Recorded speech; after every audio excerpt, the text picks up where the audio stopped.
Oh boy, I'm getting a crypto ad. That's a very encouraging way to start this stream.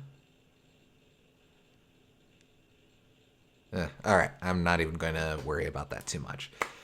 Folks, welcome to the start of our new Let's Play series, the Super Sweet SEGA Saturn Spotlight Showcase Spectacular series and Are you stuff. gonna want a crypto ad, an NFT ad, or an AI ad?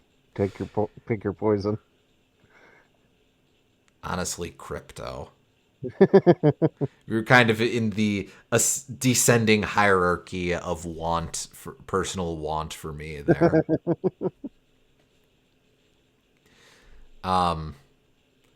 But no. So this is a new series that we're doing where I, Connor, and my co-host Gumbachi will be running through a series of Sega Saturn games. Mhm. This is a bit of an experiment for folks who haven't tuned into our previous streams or who are catching this VOD fresh or what have you. We tend to do Tuesday nights tend to be our variety streams where we will run through a couple different games over the course of time.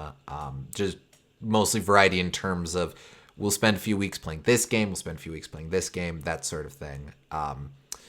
So, in a sense, this is going to continue to be a variety stream. It's just all variety around the specific theme of Sega Saturn games.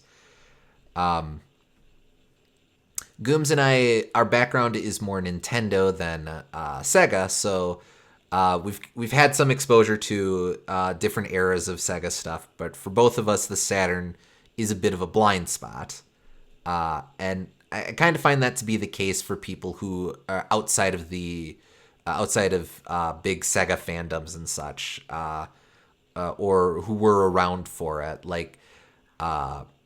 Over the years, I've followed a lot of retro Hey, gaming Boom Gardner. sites. Hey, Boom Gardner.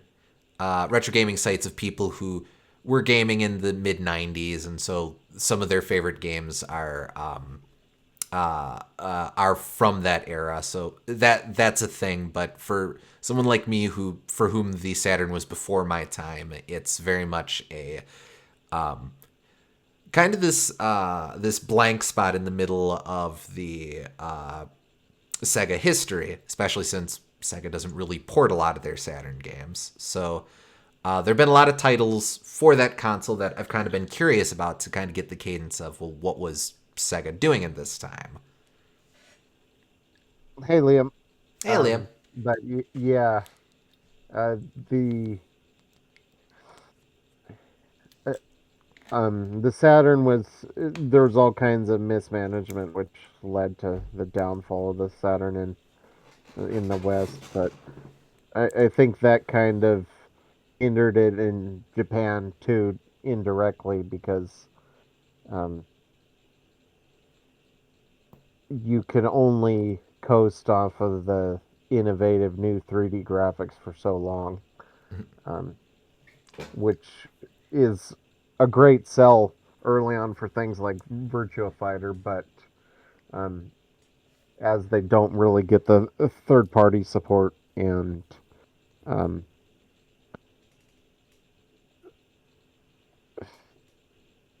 and they don't get that third party support because the West just isn't buying the game, so it's a vicious cycle.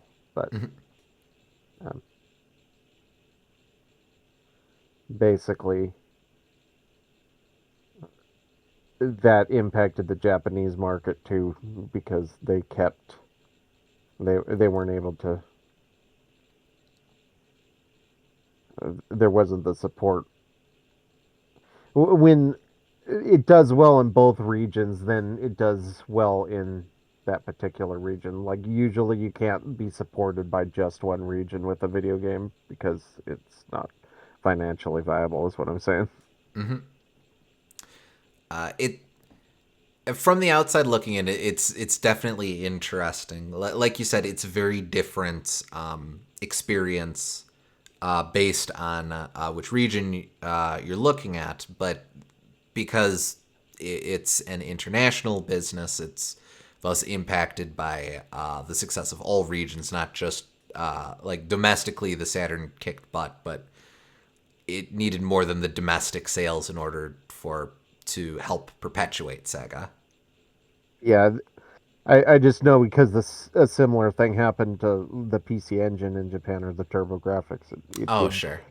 really badly everywhere else, even though the PC Engine outsold the Sega Genesis, for example, and it was firmly number two competition wise after the Famicom. Um, so, but just having that one region means that even if it looks like it's going really strong, if you happen to be a Japanese kid growing up at that time, unbeknownst to you, it's going to die out a lot sooner than you might want because um, some people halfway across the world aren't buying it. So we'll through this series, what we'll be doing here is we've selected a set of 17, I believe, different Sega Saturn games. We'll be running through them over the next while. They're all first-party games. They're all shorter, more arcadey games. Well, Not entirely, but a lot of those. Hey, well, they're they're first party, they're shorter games. We will probably be able to do finish a game every stream or two. I think the longest game will probably take us 3 streams to run through. Of course, this is assuming that I'm up to snuff for it, but yeah, we'll see. I imagine we'll have a decent amount of exhibition nights here and there of different games and such. But the idea is less we're going to do masterful 100% completions of different stuff, and more we want to get a lot of exposure to a lot of different things that within the 4 or so years that the Saturn was a thing that Sega was going for. don't understand why Sega didn't prioritize a new Sonic game after Extreme's cancellation. Um, well, for They starters, uh, for one thing, I do think developers had a little bit more freedom in like just not being forced into a specific next project.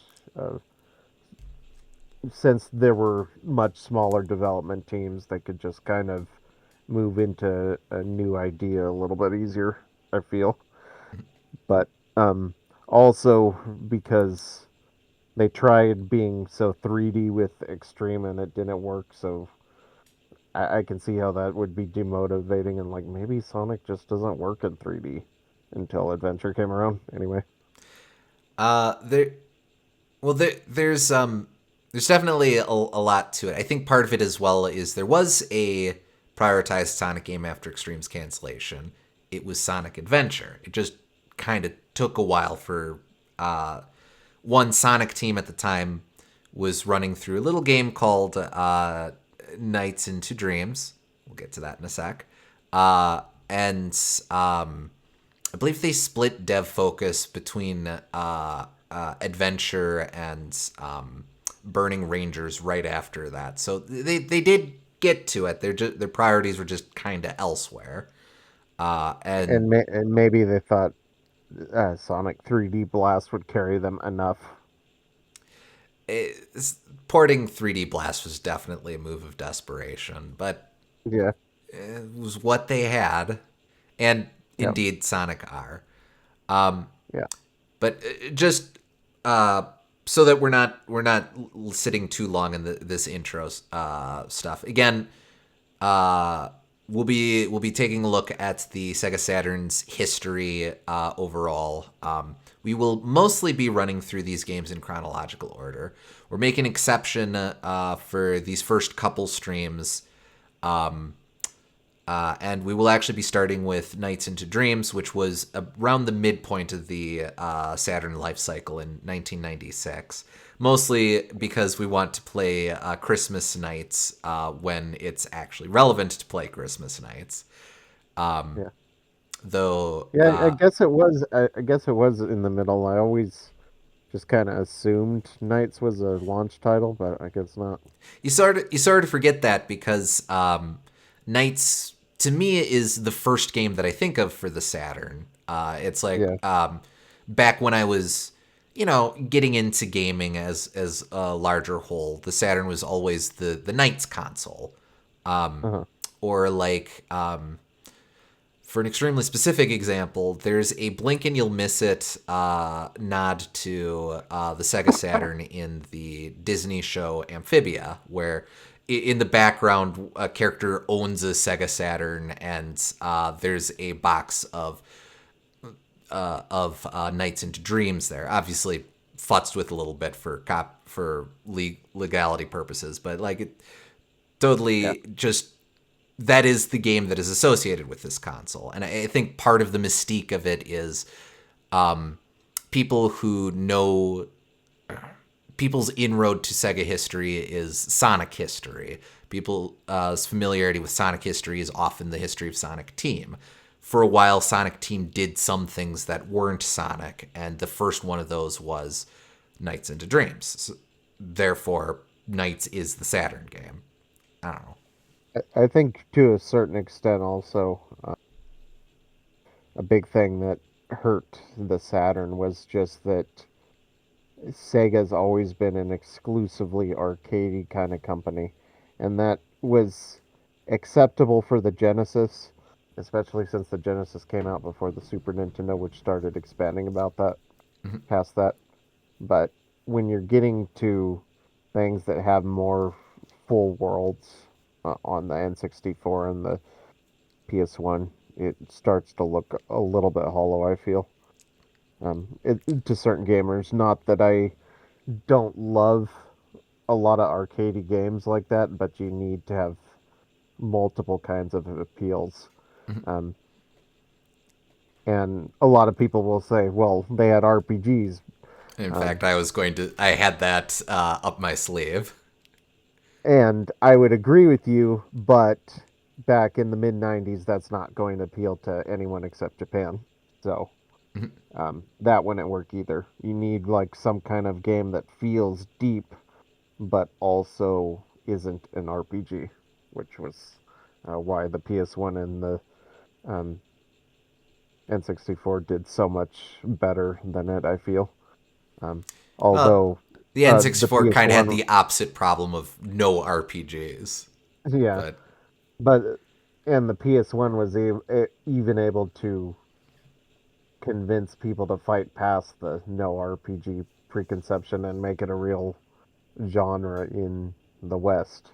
So, um, and they did that by bringing him over to the console through other games, and then also looking at Final Fantasy VII and going, "Whoa, this is actually really cool," and then etc. etc. You know the story, but pour one out for Panzer Dragoon Saga. Yeah, sadly not one that we'll be looking at as part of this series, but friggin' Panzer Dragoon Saga, Magic Knight Ray Earth, Shining Force 3, the Sakura Wars 1 and 2, some other stuff that caught my eye as I was looking up stuff. It did have those, but you're not going to. Panzer Dragoon Saga is a game that people loved because they tripped upon it and played it, not because they specifically bought a Saturn for it. Usually, the the Saturn needed more like 15, 20 hour games and not just all 5 to 10 hour or 40 plus hour games. oh Needed sure, something in the middle. sure, and again, sadly, we won't be interfacing with a lot of those types of games in this series. We'll be more keeping with the more arcadey style, Uh-huh. but this is mostly an avenue for us to explore this console. One last thing before we get started. I know you guys have been patient waiting for us to get into it. Saturn emulation is pretty rough. Usually with some of these streams, we're coy about, oh, we're totally legally playing these. I'm going to be upfront and say we're leading into emulation of Sega Saturn stuff. I really wish that I was in a position where I could more reliably play these games. Just because among other reasons, it means that the actual experience of communicating these games to you, the viewers, is going to be pretty rough. For people not tuning into the live stream, we are an hour late because we spent that much time troubleshooting, trying to get my janky ass set up so that Gooms, my co-host, could hear it, as well as you, the viewers at home, could hear it and see it, and blah, blah, blah, blah, blah. I think it's okay. But there might be some audio issues. There might be some video issues. If there are, tell me. I'll do my best. I make no promises. But that being said, we'll have more ground to cover in just a sec. But let's go ahead and get her started. Okay.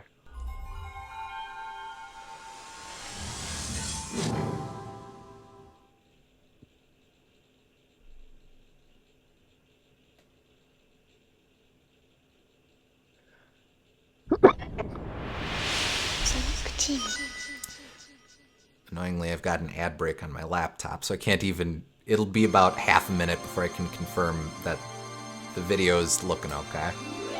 Oh well.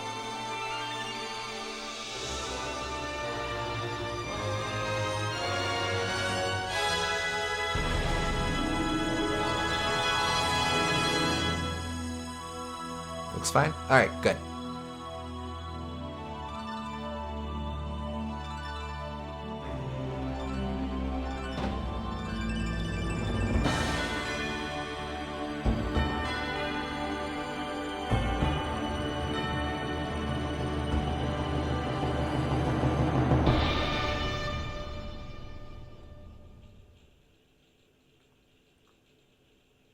Tells you everything you need to know, doesn't it? Oh yeah, NiGHTS is coming to Sonic Racing Cross Worlds. Nice. A little bit more to see. Give it a sec. Give it a sec. Yeah, you, buddy.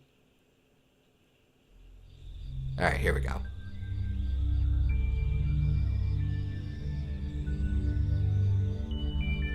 Looks great for 1996. It is pre-rendered cutscenes, to be fair, but yeah, it does look nice.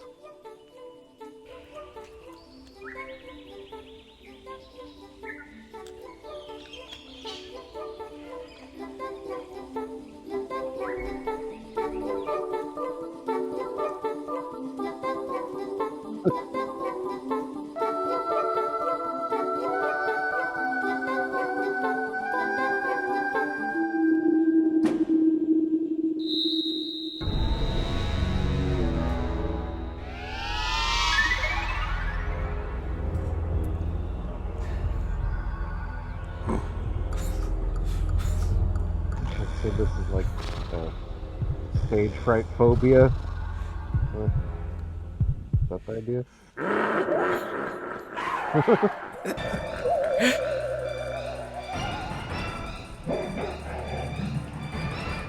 I don't think I've actually seen this cutscene in full.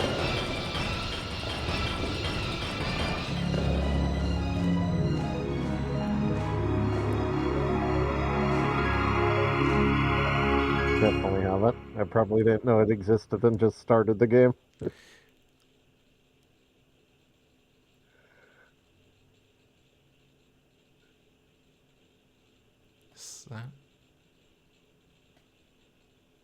Hello?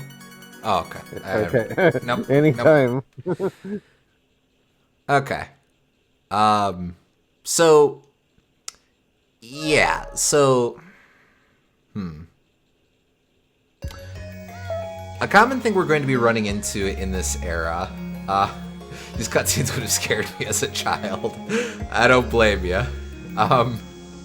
It's still not as bad as that one Pokemon game that you played that no one else has. Oh, that's such a deep cut. Yeah. I know precisely what you're talking about, but a common issue we're going to be running into in this era is a lot of these games aren't going to do a great job of explaining themselves. So, so we're going to need some help in that respect. Gooms, I have linked you to an instruction manual for this game. Generally, I would tell you to read the story section, but unfortunately, it's a bit weirdly formatted, so you actually kind of have to start with the character introductions. Yeah. Well, you get that in place. I'm gonna just set up this file here. They actually tell you all the controls before they tell you the story, which is interesting. So should I... Let's just talk about the characters first. Yeah, okay. So... Go ahead. Yeah, no, go for it. We've got...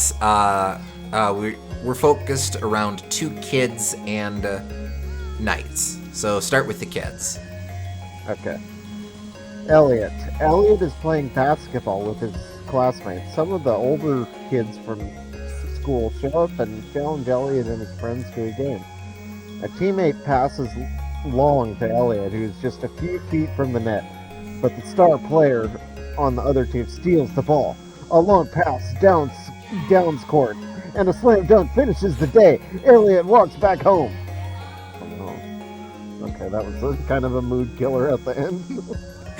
Well, I think the idea is that Elliot has been totally styled upon. And I see. He goes home sad and alone. So that's this guy's story. Well, that is Elliot's story. Right. That is this guy's story. So then you have... then I have Clarice. Today is Clarice's chance to show her family she has stage talent. The stage light flares on and her heart starts racing. The directors are out there watching. Clarice approaches the microphone, but something's not right. A small voice inside her tells her that everyone will laugh. A few seconds pass and the voice grows louder. No longer able to bear it, Clarice runs off the stage. Dun dun dun. Wait, did Yuji Naka just reuse ideas from this game for Balan Wonderworld? There is, in fact, a lot of direct ties to between the two games.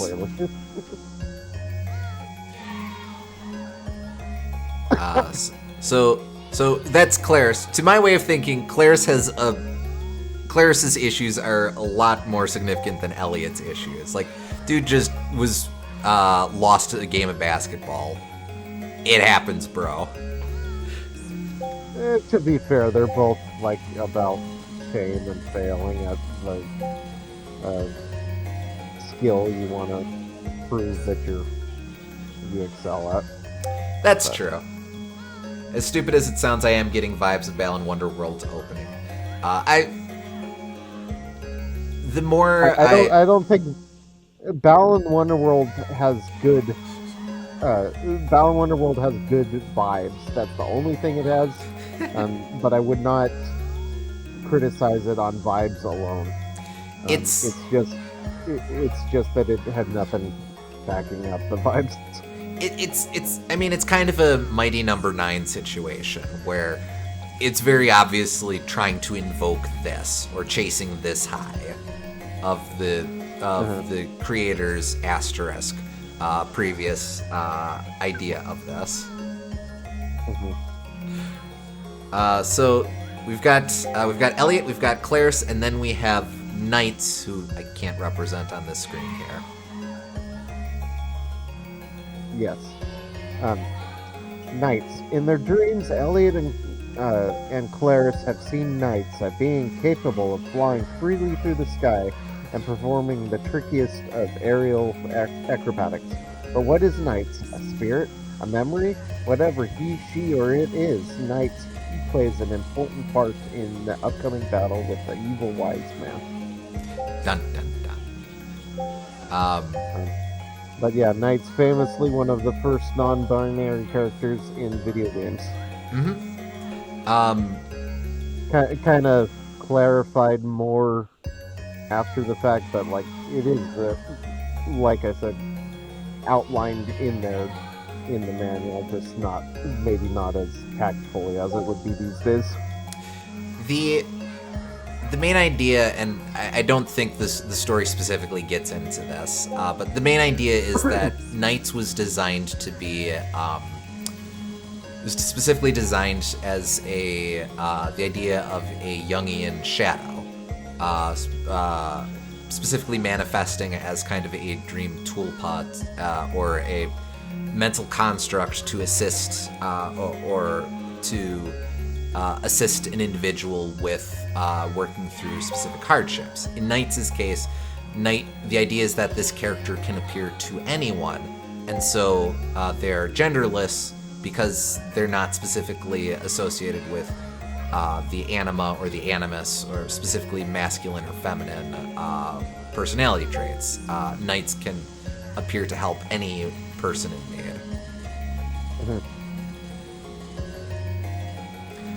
And so now the plot. I'm trying to think. There is quite a bit of plot. We can. It's 2 pages.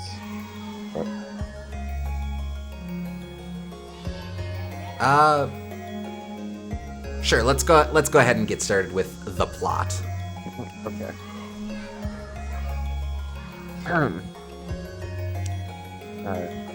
Nightopia in peril. That night, Elliot and Clarice returned home, thinking themselves failures, not realizing that the real challenge is about to begin.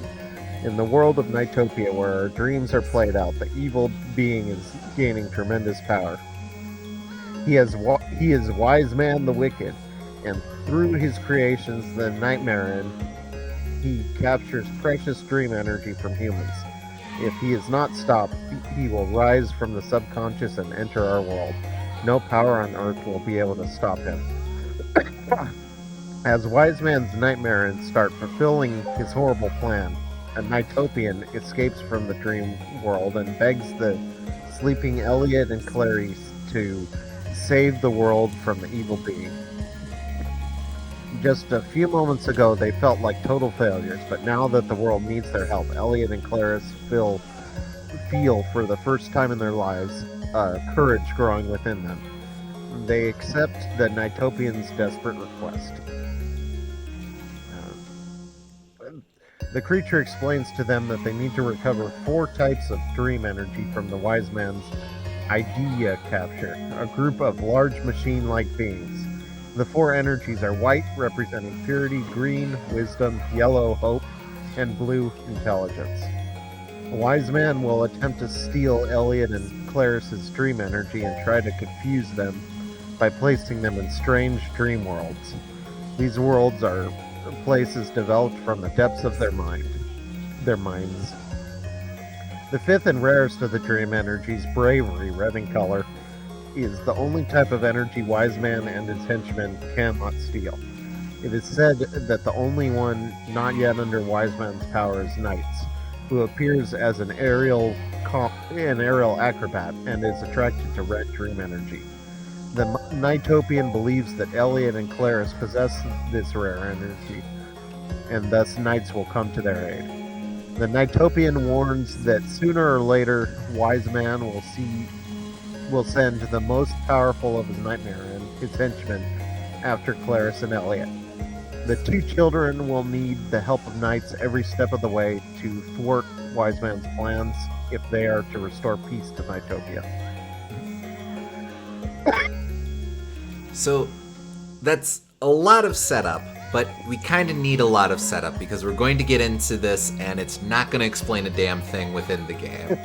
Were they high when creating this lore?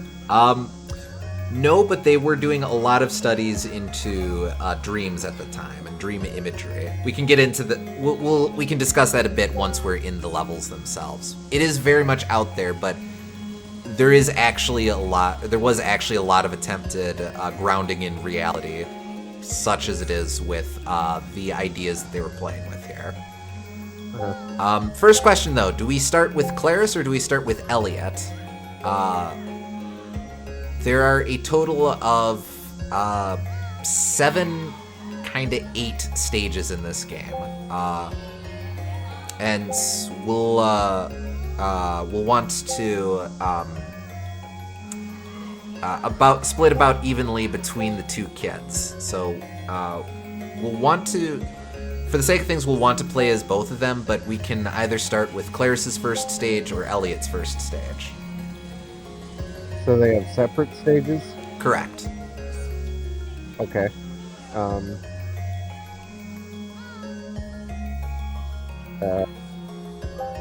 Well, Claris seems to need to deal with something more important, so let's deal with that. Yeah, alrighty. And we saw the cutscene for her as well. As Spring Valley, the ideal. Spring Valley is the stage that gets referenced for Knights. Is it Claris or Clarice? I don't know. Claris, I'm pretty sure. Alright, so we just had our ideas robbed. We've got bravery, though, so we can go summon knights. Now we're knights. Yeah! That was a lot of lore communicated very quickly in game. I know we spent a long while on that opening, but you do really need all of that. That's clearly what we were doing, can't you tell? So, alright, so the setup for Knights is that it is fundamentally a game about flight. That is the primary verb of what we're doing here. As mentioned, we need to collect the ideas from those idea container thingies. Oh, shoot. In order to do that, we collect these orbs, then bring them to this container. Once we bust it, we get the idea, and then it's just a matter of us zipping back to base. Go here, rank in, and then go after the next one.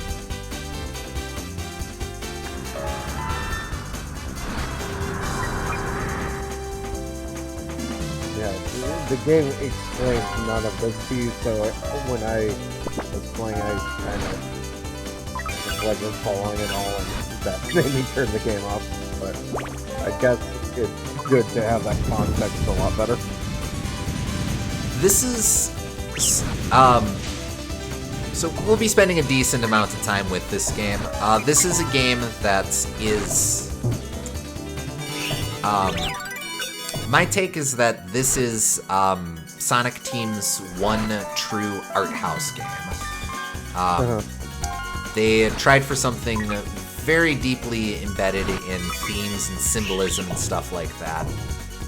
A difficulty with that is that this is an era where you can't really communicate a whole lot of that, or it's difficult to communicate a lot of that.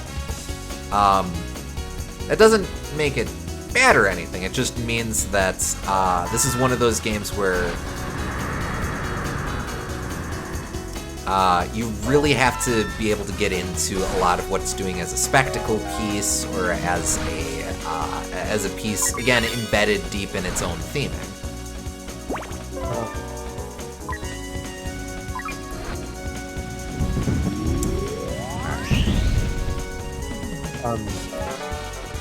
Yeah, it's always a game I felt like I knew that there was more there, and I wanted to be able to meet it on its own terms, but admittedly, it's a kind of game that I always feel like I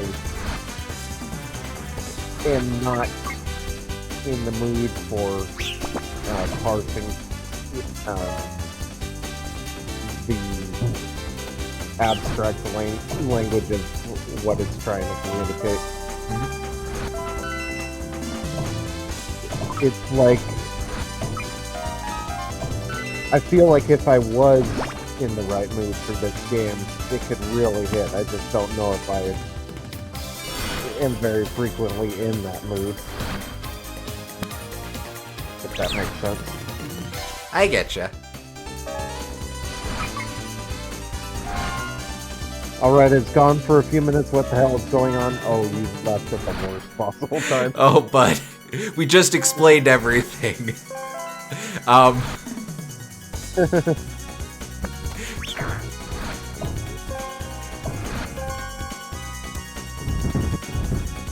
Basically, we are children who are troubled kids, dealing with hardships. Turns out we possess the unique ability to, or we possess a unique strength of will as individuals that enables us to summon the power of knights, this friendly being that we have here. My timer is about to run out, and that's not going to be great, but we'll make it do. With the knights, we're collecting the remaining ideas, sort of mental ideals and such. But since we're about to run out of juice, we're going to revert back to being the kid.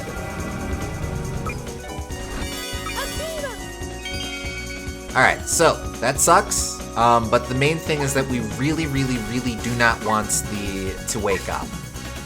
Thankfully, that arrow will... Frankly, I don't quite understand what the arrow points out.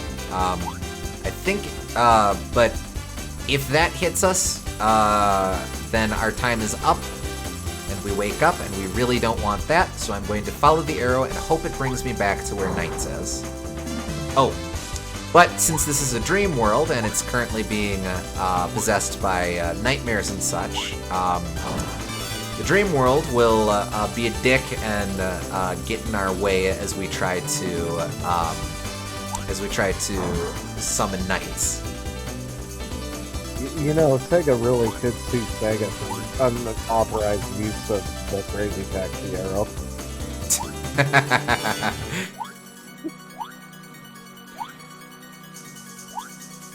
Okay. So I think I've just gone in a circle. Hey, out of here! Out of here!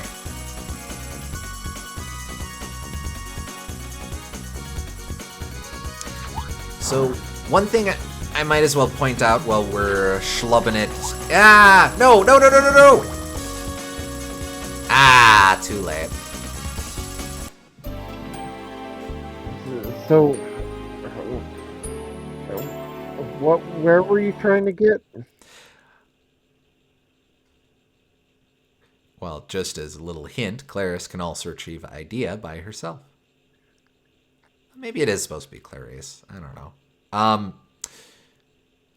Oh, I was kicked back to the start. If you go back to the starting base, you can become knights again. I see. So you have to find that, and the arrow isn't what points you to that? See, I thought it was, but then it just kind of kept frittering about. Huh. Alright, let's take it from the top.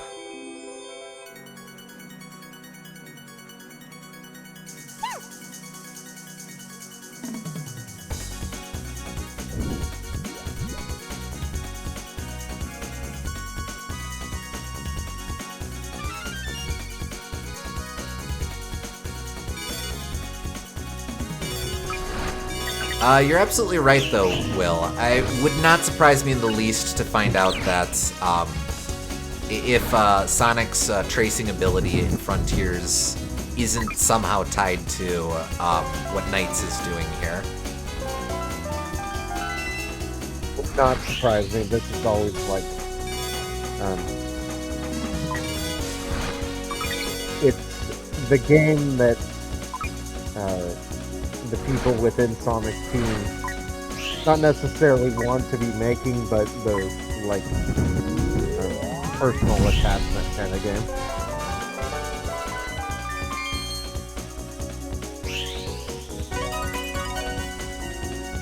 Oh, nice. Okay. So I'm not going to be worrying about it too much on our first run through these stages, but I want to be scoring at least C rank overall in this for these levels.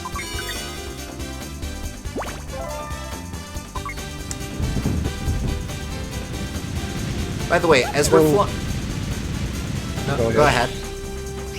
Well, I was just gonna ask, is this just the control stick at one button? I am using D-pad and one button, but I'm just curious, like, you can do that spinning thing, but it seems like that's all you're doing besides steering. Yep, that's literally it. Okay. Fair enough. This is Mr. Yuji Naka. You really only need one button for stuff. I mean, fair.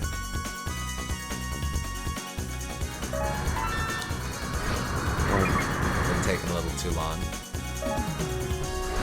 Historically, I think that doesn't always track out. It's a popular design philosophy, but hey.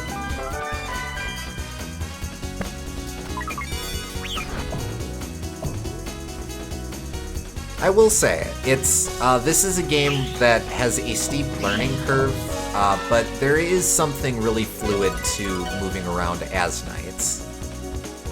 Once you start figuring out what you're supposed to do and really start learning the levels and such, which again, we'll have to as over the course of this playthrough, you really gain a lot from just that sense of momentum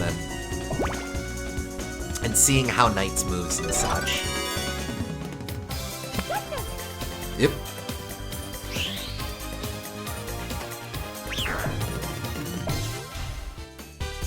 Do not mind. So, I don't know why it so said that. basically, you just gotta go through the rings and then get to the end of this little mini stage and then get the glowy light, and then you go on to the next stage, pretty much. Yep.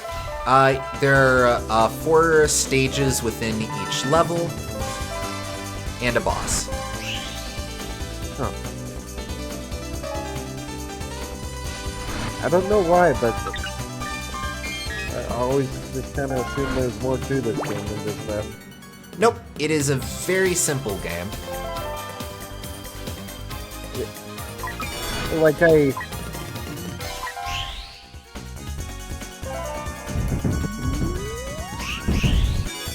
how do I word this? It's the kind of game that you would expect there would be, like, hidden tech to, but there isn't really. At least not that I can tell. I don't Just maneuvering and getting things. think so. Now, I will say, one of the things... You can do that little spin and get in the door thing. That's one thing.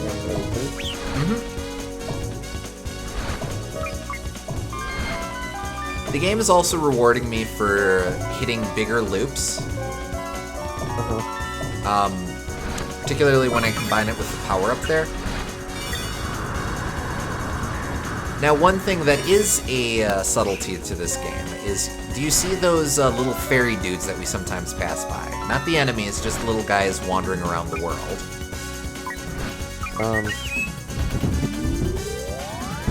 Not really. Those guys, for example. Oh, those? Yeah, those. Those are the NiGHTOpians. Okay. As you mentioned in the story recollection, those are the denizens of this world. They also have... actually, we'll revisit that. We'll come back to this, because that's this finished. C overall for the stage, but the important thing is, can I retain that during the boss fight?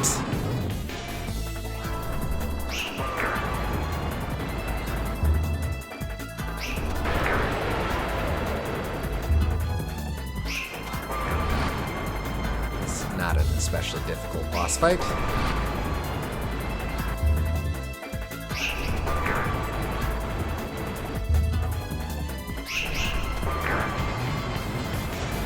It feels like with a lot of score tech games, it's a lot of like you have to, each individual action that you do isn't really that it's not hard to do any individual action, but learning the proper order in which to do those actions can be more complicated. Like, Got him. sort of like a rhythm game, but more like Donkey Kong Jungle Boot. That's kind of more what I thought this game would be like, instead of just like you get real big points by doing this thing and then this thing and then this thing in order. But it feels like instead it's mostly just raw skill of can you get everything. Like it.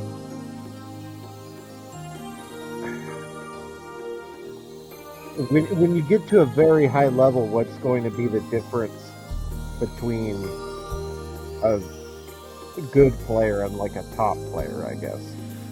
Would they all have exactly the same score? Or would it go on time? It is not time attack. It is, well, I mean, it's kind of time attack, but it's specifically score. I don't know, I would imagine, high level play would make for an interesting spectacle piece. But, well, right, but like it didn't seem like you were that far from getting everything. I did it very inefficiently, though, which is why I got a D rank. But okay, so what do you mean by efficiency then, if it's not time-based or combo-based? Well, no, it is, combos do play into it. Combos and time do play into it. It's, I'm trying to think, because I was reading an interview earlier about how they're like, oh, we originally designed this as a time attack game, but then people just whipped through it, and that wasn't really engaging. So we switched it up a bit, so it's more score based. But see you, Will. Oh, alrighty. See you, Will.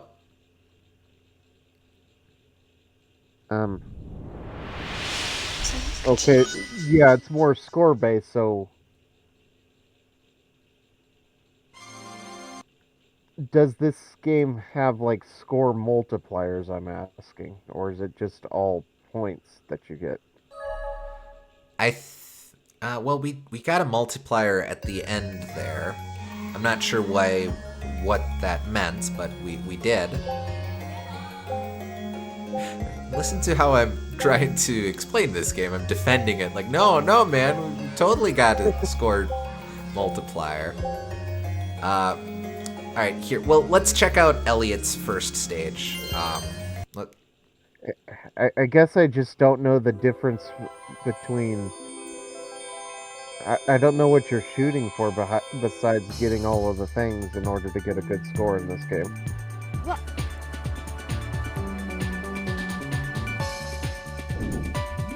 Here they have to show us running into that again.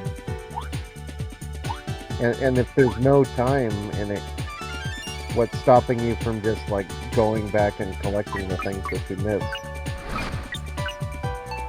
But there is a timer, so you can't do that, I guess.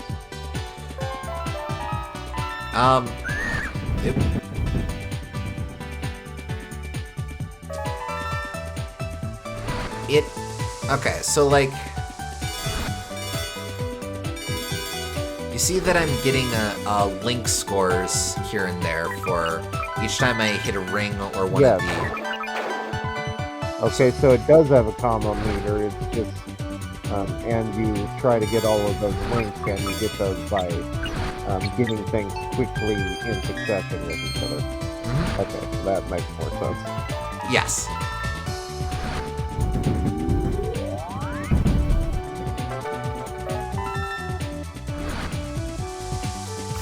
Oh, what I was gonna say earlier though is the little Nightopian dudes that we see around. Those guys operate on. I don't quite know the right word for it. There is an AI system associated with them called the A-Life system. Basically, as Knights interacts with them in the game world, they will have their own emotions and they will express them.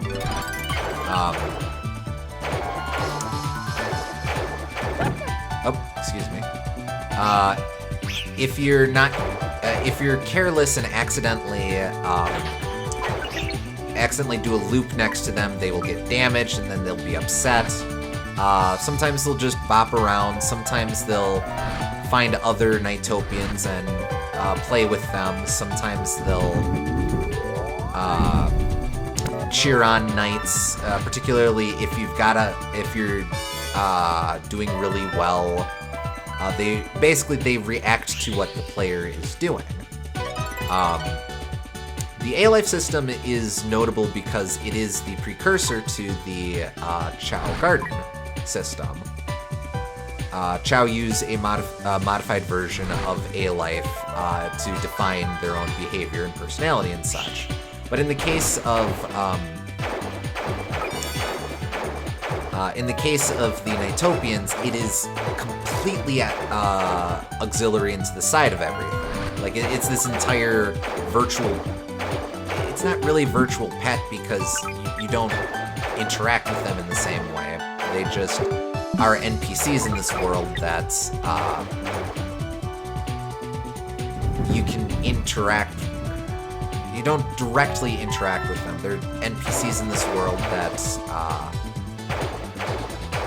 This is the issue. It's like a collectible that you don't even know is a collectible unless you're specifically looking for it. Pretty much, yeah. Okay, there we go.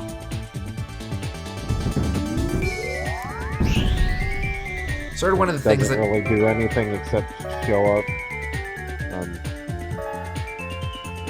show that you've got them all. Well, they remember their feelings about you across replays of stages, so it does somewhat behoove you to be consistent with your interactions with them. Again, I personally struggle to describe this because I don't quite understand it myself. But basically, if you're able to you get a score multiplier for if you clear a bunch of stages with the Nightopians in a happy mood. So there is actually benefit to interacting with this system that exists almost completely in the periphery of the game experience. You can also kill Nightopians. Yes, yes you can. So maybe it is like a virtual pet.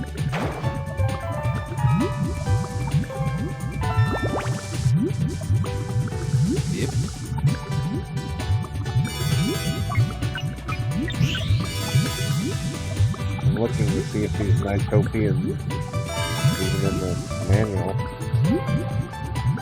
Yeah, there should be an A-Life section towards the end.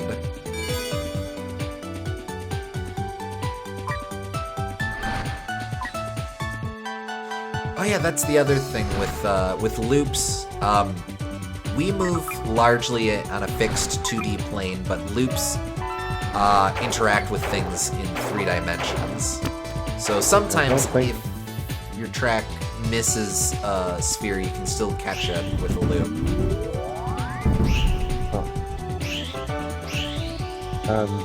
I'm not seeing anything about A-Life in here. Oh, okay. Alright, hold that thought. Boss time. Ah, another D. Darn.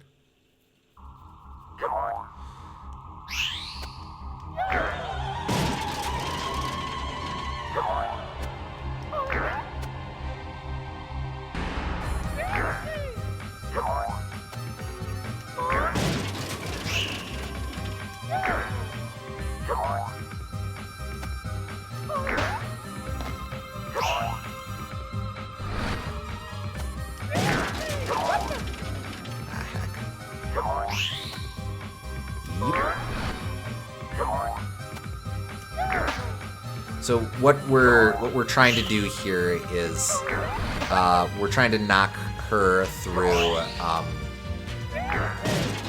a series of walls.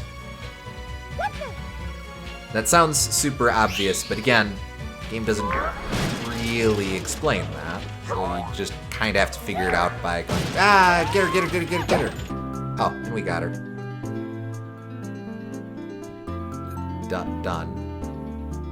Okay, so the multiplier you get here is based on how much time you have left over at the end of the fight.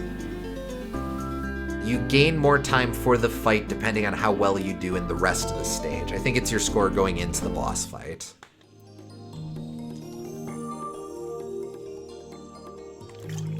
So like, for example, on this high score table, Sonic did really well against the boss fight and saved a lot of time, naturally, so his multiplier was quite high. He just did kind of rubbish on the base stage.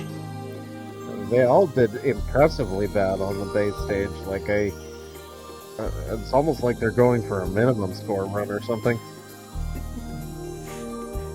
Well, yeah. That would be funny if there was a stage where it's actually impossible to downbeat Amy at 5,000 points. I don't know, maybe you just have to end up as the kid a lot. I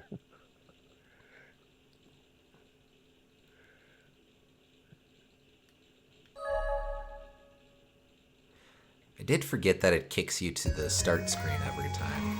Man, why does it do that? That's so odd. I think it's trying to represent that each of these are different night dreams. So it, like, the cyclical process of waking up and going back to sleep. I suppose so, but it's like every time that happens, it makes me think I failed even when I succeed. Yeah. Gonna play Arkham Knight after this. Does it compare to Asylum and City? I've heard that it's closer to City, but generally considered a step down. I haven't played Knight myself. I haven't, but I've been sitting on it for a bit. And you didn't mention Origins in that little... Origins is a different developer. I haven't played that. Is it? Oh. Yes, it is. I always just assumed it was Arkham 3. You mentioned, it was a while ago now, I'm only just now seeing it, but you'd mentioned, Liam, you had mentioned about playing Arkham Knight later.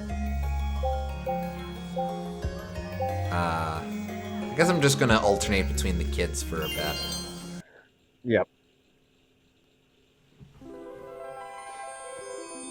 Mystic Forest, the possibility.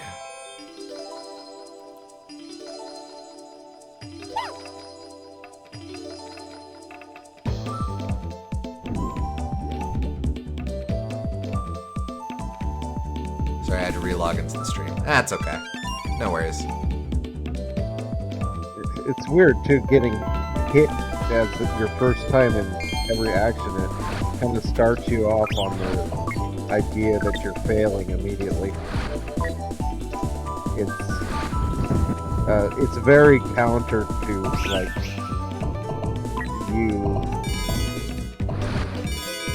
like the Goomba philosophy in Mario 1, where you want to immediately establish that getting hit by a Goomba is a bad thing, so they'll kill the player right off the bat. But here it's like a cutscene that just has to happen no matter what. Kind of, I could see, especially for young kids, they think that they did something wrong even when they're not even really in control of the character yet.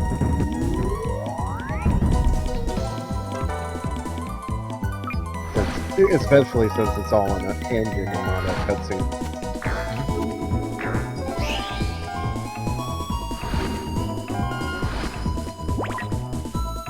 Yep.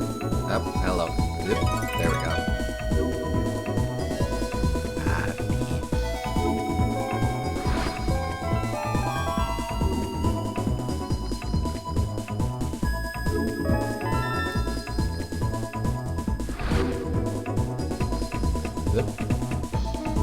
the Nighttopians have had an egg. Nice. I think we can hatch it by spinning next to it. Again, I don't fully understand the value to doing that, or the immediacy of doing that, but it is a system. The in-stage mechanics remind me a lot of classic Sonic. I could feel that. It feels like they wanted to do the loops of Sonic 1, but constantly. Or, I guess, classic Sonic in general. Like they wanted the loops to not feel automatic, but they wanted you to be in control of the loops you're doing. But yeah, I could definitely feel a lot of Sonic DNA in this.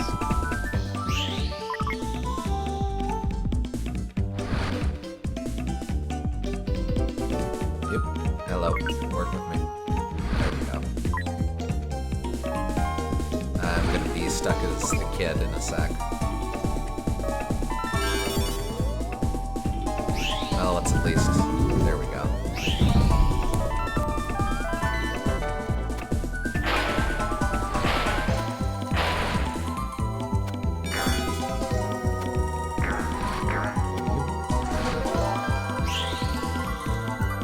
Yep, got it.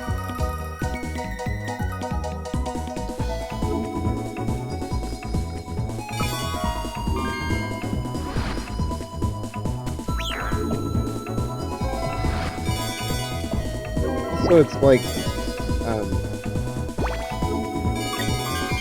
it feels like you never have to be the kid unless you're doing poorly at the game. Which kind of has the effect of like the clunkiest part of this game where it's kind of the hardest part of the game as well, because you have to deal with the weird level geometry and the enemies constantly attacking you and being chased by the alarm clock. All that's kind of punishing you for doing the main game poorly.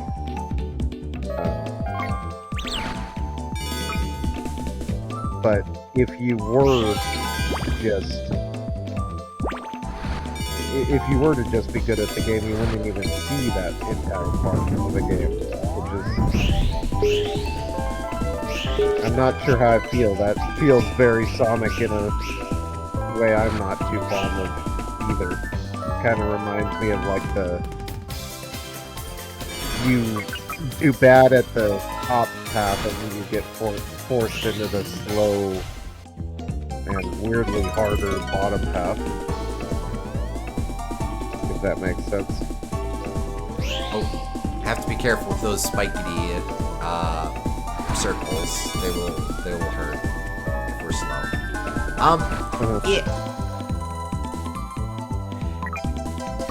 Yeah, no,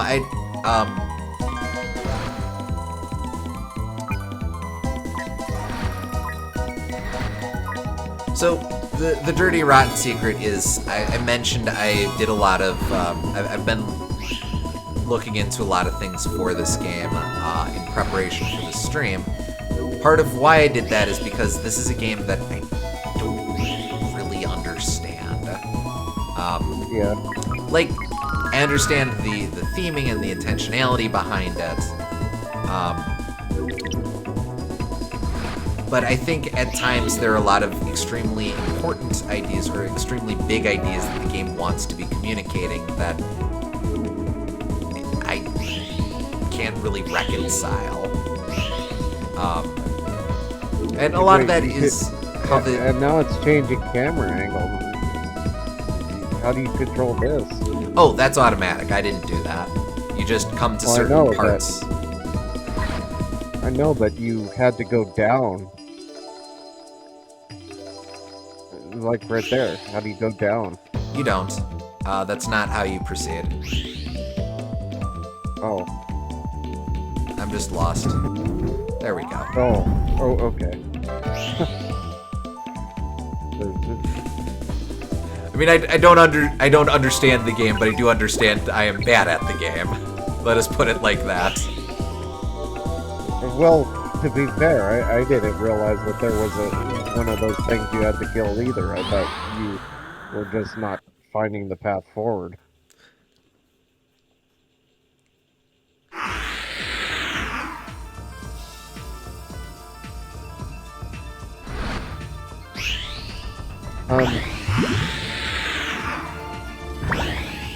Okay, so for this fight, I have to use the fish on the sides to launch myself into the big guy.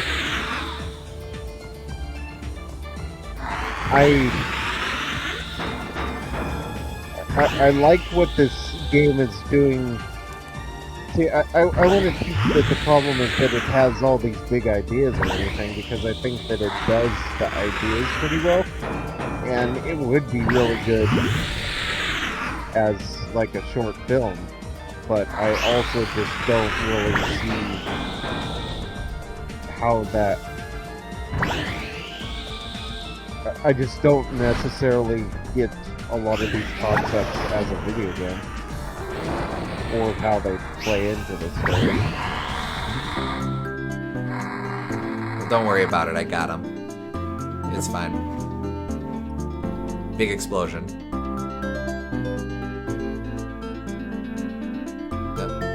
You feel like you can explode? Do I need to make you explode? There we go. There's the explosion. Oh, okay.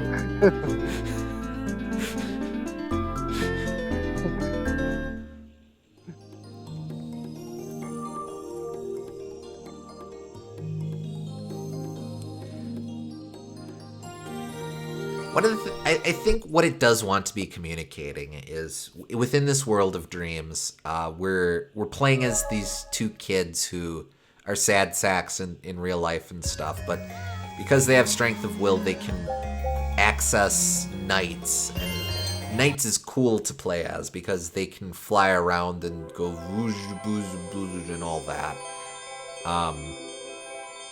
And so you want to be knights because knights is cool. We are not cool. We want to be the cool guy.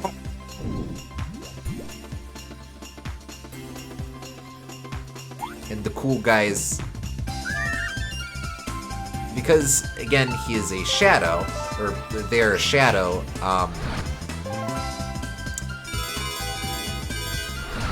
there is still an element of us within knights, and thus we want to learn from knights' example of being cool.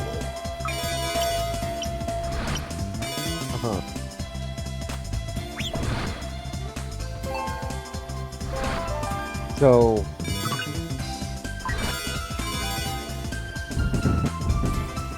the reason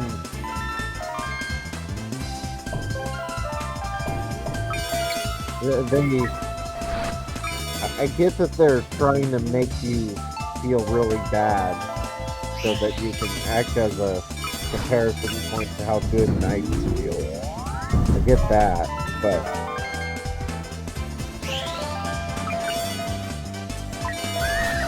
I don't know. It doesn't just feel bad to play as the kids, it also feels slow and it feels harder, it feels more difficult. So more often than not, I would just feel like, well, if I have to be the kid anyway, I might as well just restart.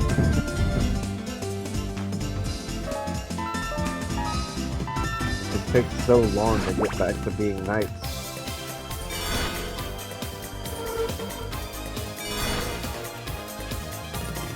Admittedly, I'm also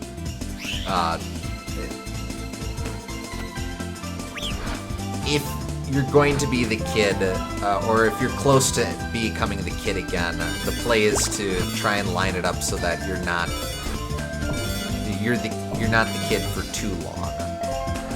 So I guess there's some degree of awareness of the level.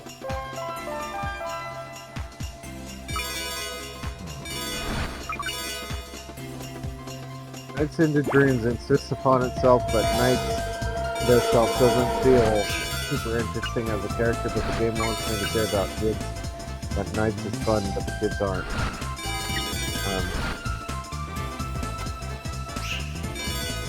Yeah.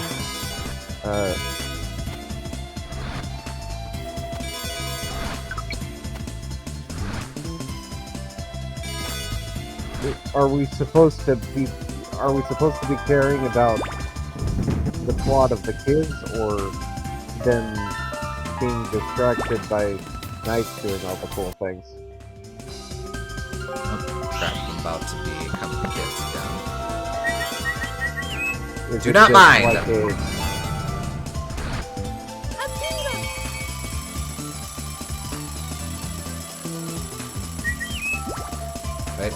Wait, nope, wait, let me in. Let me in. No, not you. No, go away. No one likes you.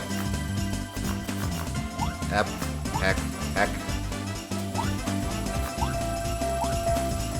Did Kojima write this? No, I get Kojima. He just explains too many plot details, probably more than he needs to. This, I also get the themes of, like, it's doing... This kind of thing isn't really that uncommon. They do, like, ideas of... It's not too dissimilar to, like, a Inside Out kind of story, where they're exploring the dream world.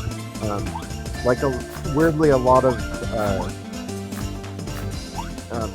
older works did that kind of thing a lot. Like Alice in Wonderland is the primary example. You can literally take it as you can literally take it as going down the rabbit hole, or you can take it as a dream, or you can take it as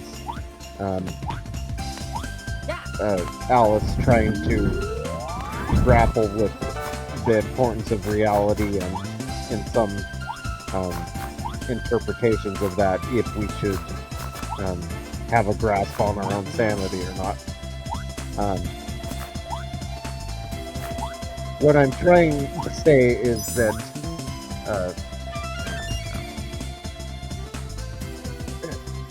a lot of works dealt with this sort of thing, so I would get this completely if it were just a short film.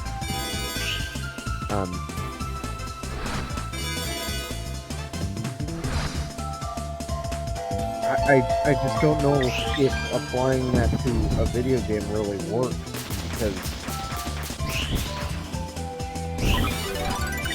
playing a video game is such a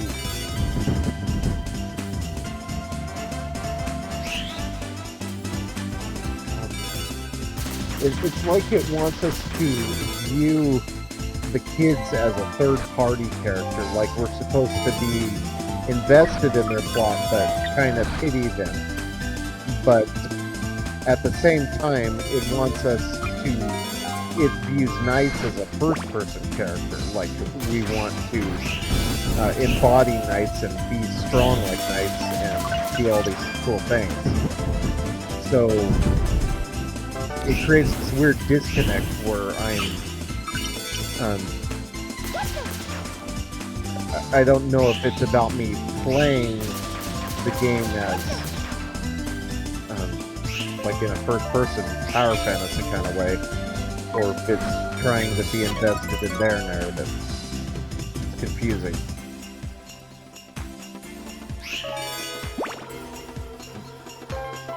If that makes sense.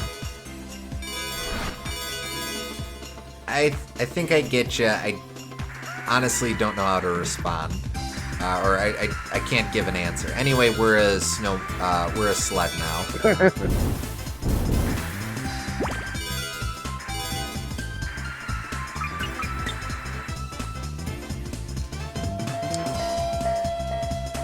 I haven't really mentioned it or acknowledged it, but NiGHTS is a polymorph, so the game freely leans into that and just will have you do something completely different for some stretches of levels.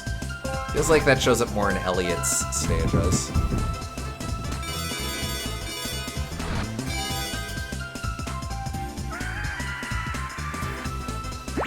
IDK, the themes are flying over me and you guys are explaining it to me. I mean, it's not really complicated, it's just that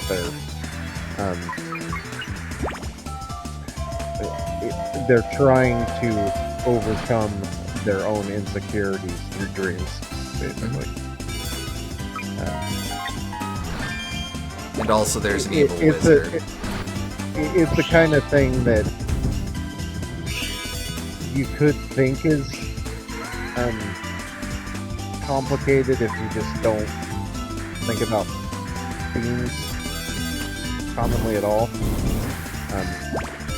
Thematically it's simple, maybe like plot-wise it's complicated, but I don't tend to think of things in terms of plot.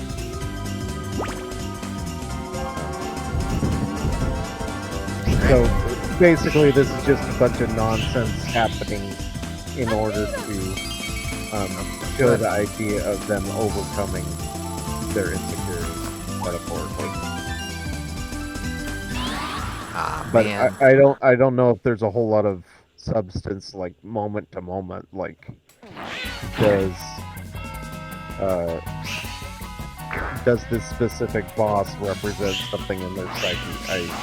I don't know.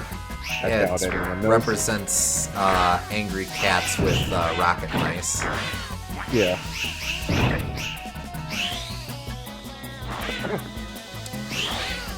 Well, this game does try to draw from Freudian psychology, so I guess I'll say to you, sometimes a cigar is just a cigar. So they're scared of cats? Sometimes a cigar is just a cigar, Gooms. So there's a cigar in this? I'm trying to be more literal than that. I don't know how to be more literal. I do not understand what I'm doing here, and I just ran out of time, so that's game over.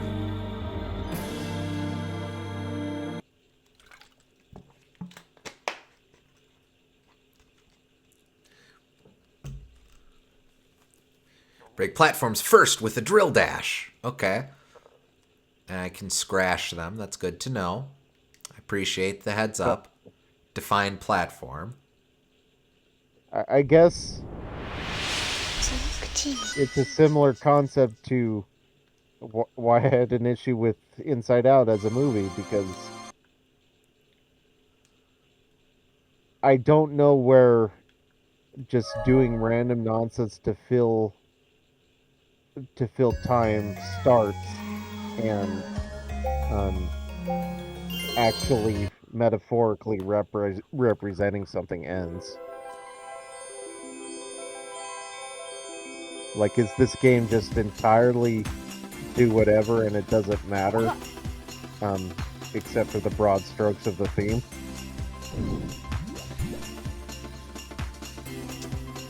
I'll say there's the ending does a thing that I like, for what it's worth. Again, like Inside Out, because the ending of Inside Out also does a thing that I like. But I'm a little more charitable to Inside Out than you, I think. But with this game, I'm definitely with you.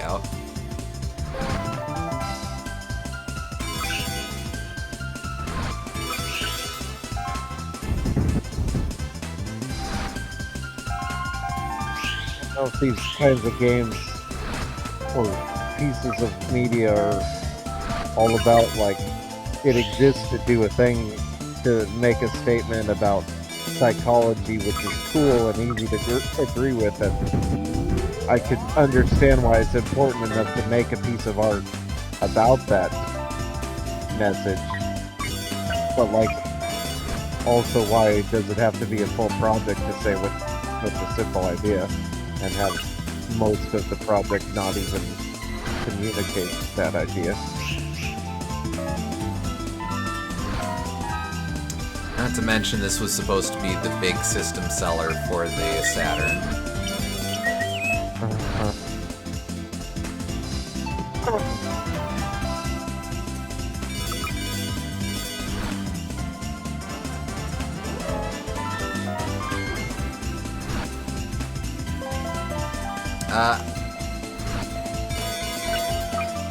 Yeah, I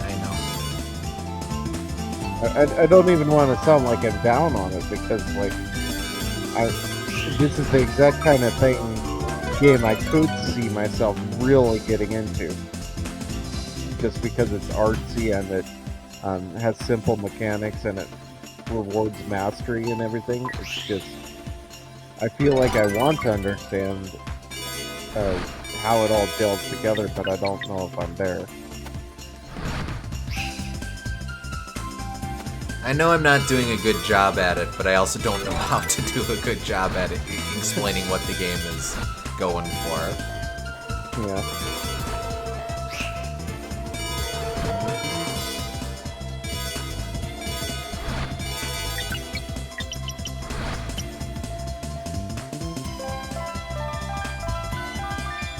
It's interesting as well because the genesis, the germ of the idea that became Nights into Dreams was simply that Yuji Naka wanted to make a game about flying. Actually, that idea is where Tails comes from, because he had that idea during the ramp up to Sonic 2. And that was, Tails was an early expression of that desire. But like,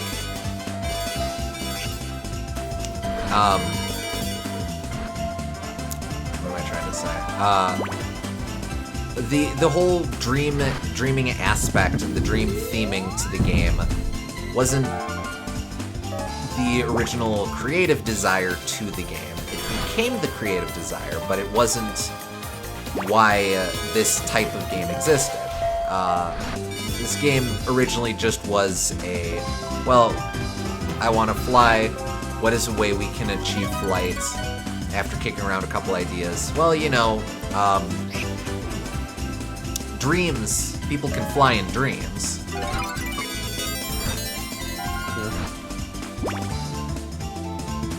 Like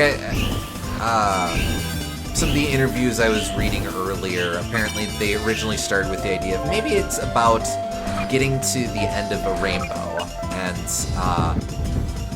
it's flying to the end of a rainbow. That's what the idea is, or that's how we capture flight in this game. Ah, darn. Yep, come on. There we go. Maybe I'm just weird, but I don't frequently have dreams that are this abstract. They're usually like,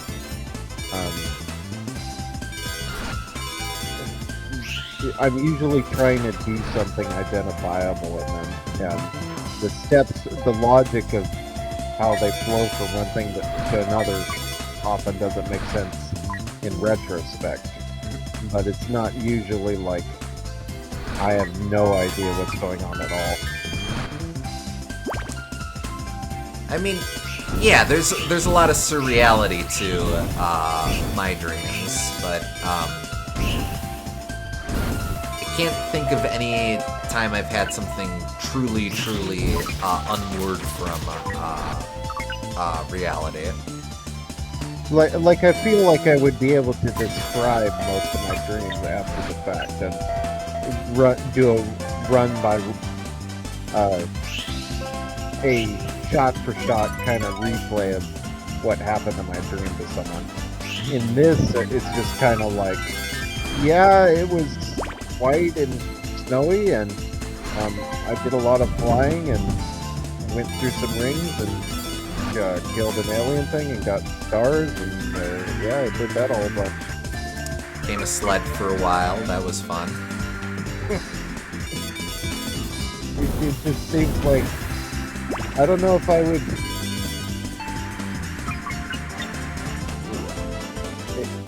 My dreams just aren't that thoughtless, I guess. I can't recall flying in dreams. My dreams play out like dramas. Yeah, kind of like dramas. Not with dramas that are poorly edited sometimes and don't make sense if you think about it for 2 seconds. But I like that analogy. But still, with some kind of internal logic to them. Not that this doesn't have internal logic, but its logic is that it's logicless. It's interesting as well because a lot of the specific mechanics to this dreaming world were actually extremely important. One of the interviews I read, it was extremely important to Yuji Naka that this game's dream world not be a fantasy world, but actually be a world of dreams.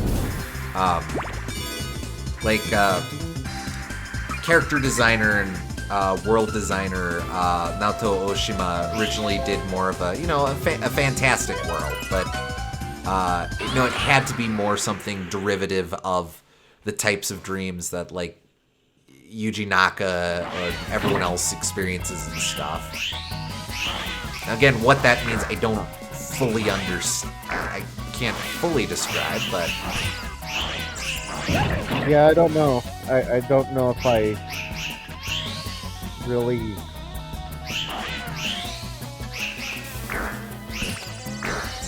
I feel like I could make a more fantastical world awake than I could asleep.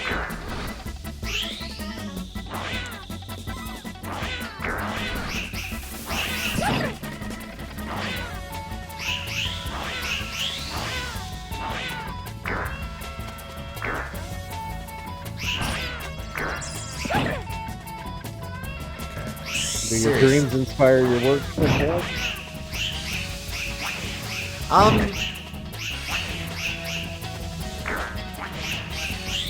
It depends. I've had some. Oh, I'm doing diddly squat here.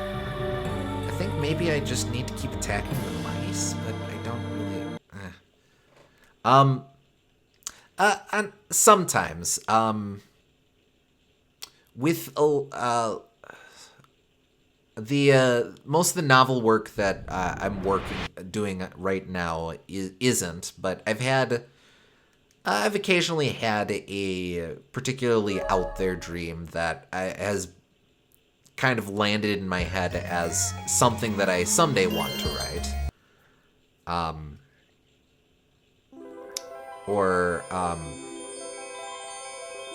Honestly, I more often have therapy sessions in my dreams than creative planning sessions in my dreams. I don't know what that says about me, but maybe it's kind of these kinds of dreams uniquely affected Sonic Team more so because they're all staring all day at like computer screens that show level maps and stuff. Because this is like a weird hodgepodge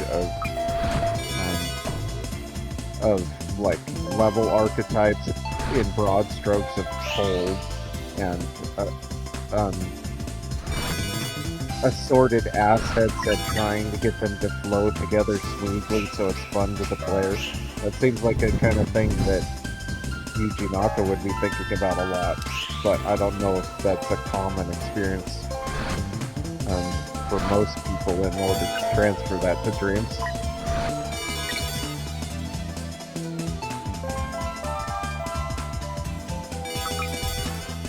honestly, since you say that, like I said, they really wanted to push, these are the dreams that a lot of people had. We studied the general sleep studies and dream studies and stuff, but I don't really know what that means.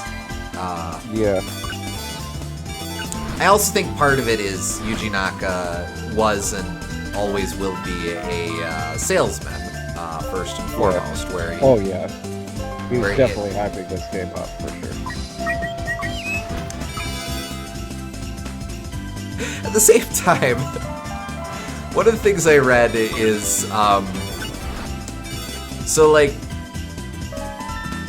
perhaps not surprisingly, the team started having extremely vivid dreams over the process of this game, making this game, researching dream psychology and stuff like that.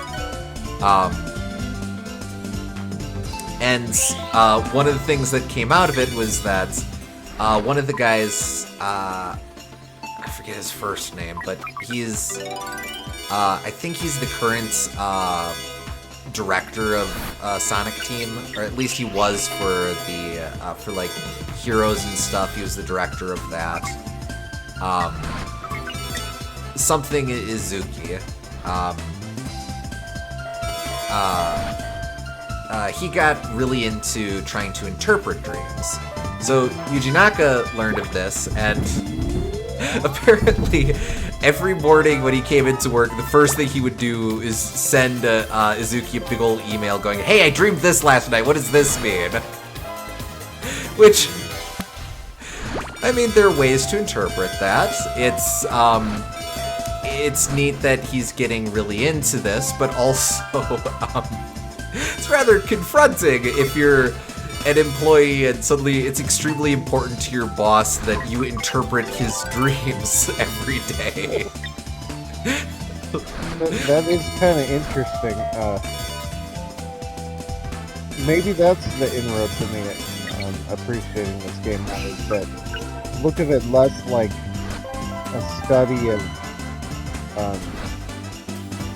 what is commonly experienced through dreaming, but more so, hey, this is the kinds of things that I see when I'm dreaming, and this is my best attempt to represent those dreams. Oh, okay, kind of an LSD dream diary sort of thing. Sort of, or like de-generalizing it. Just like, I think that there's artistic merit to just saying, this is my best attempt at reaching something that previously only existed in my head, or the themes of which only existed in my head.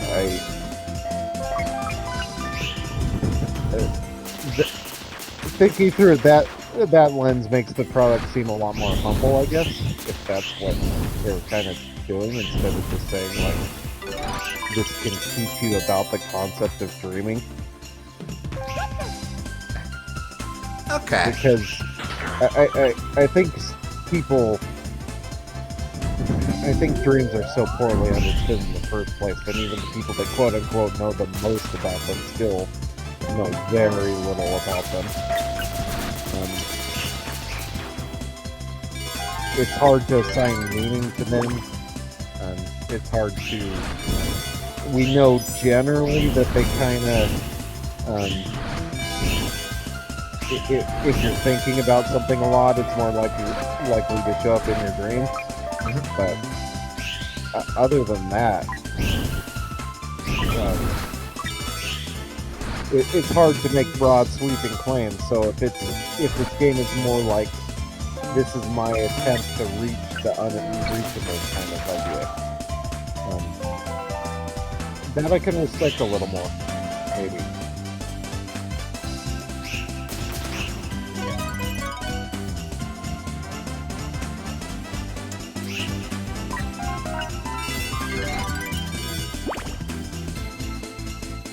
Yeah, that, hello, and goodbye. That's an interesting take on it, though. I could see that, yeah.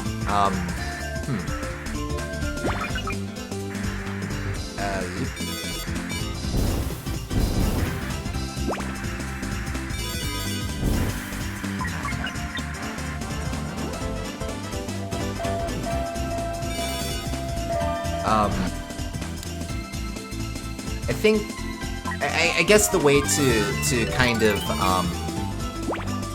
what's the word, make those different ideas agree with one another then. It's probably a personal interpretation of dreaming, or an expression of personal dreaming, but pitched in such a way that it's trying to ascribe or communicate universal ideas. Or it's like, this is the world of dreams. We're going to try and find the most. We did all this research into dream studies, thus making this the most realistic depiction of dreaming. And if you accept that, okay, well, this is necessarily filtered through the author's own biases in terms of what is a dream, what are dreams, what do dreams look like, and all that, it's easier to come to terms with the idea of it as this is this person's interpretation of dreaming.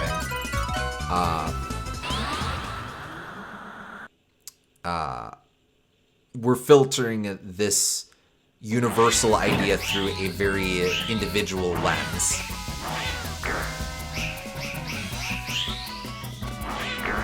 Yeah, it's almost a weird case where being confident, while it advertises most games a lot better, I think in this case it might have actually hurt it, because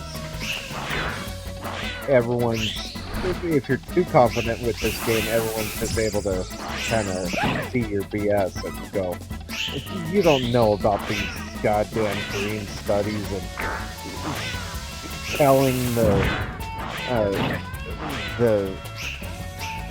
essence of the human condition your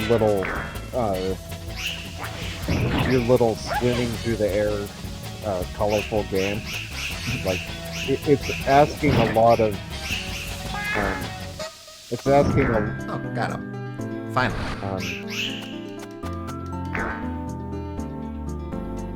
It has a big what's the term I'm looking for, like disillusion,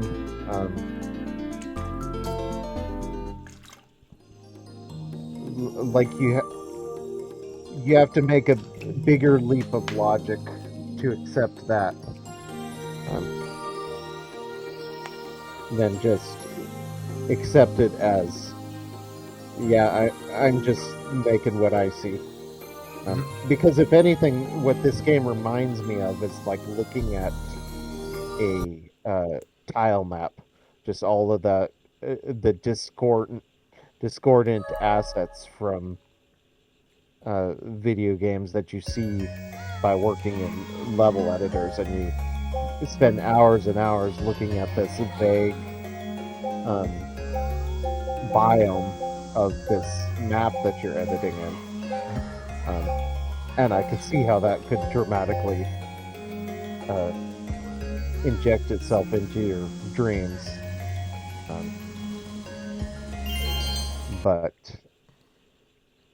I don't know if people for the most part have those same visuals as hard baked into their minds. Sure. So if he just would have advertised it as a more personal thing, that might have went over a lot better, weirdly. At the same time, I don't think mid-90s Sega was going to sell that as an idea. True. Alright, this level I really like. This is Soft Museum, and the gimmick is that everything is plush and pliant. Some really neat visuals with how they pull all of this off.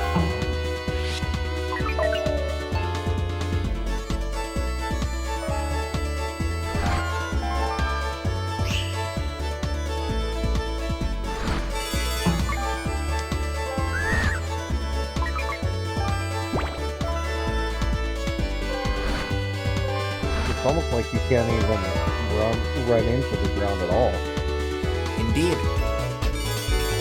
Even when we were playing as the kid, the ground kept folding underneath her.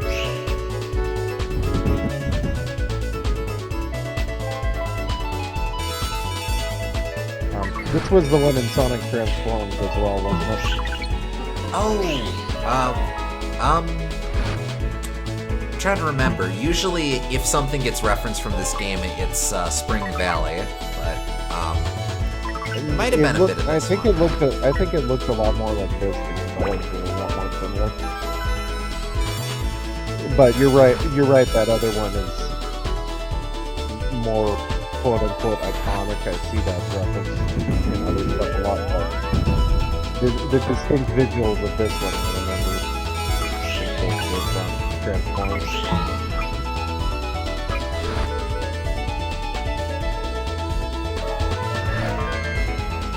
I've also figuring out / remembering the trick to getting a high score is that once you get the idea, you want to hold off on returning back to base as long as you can.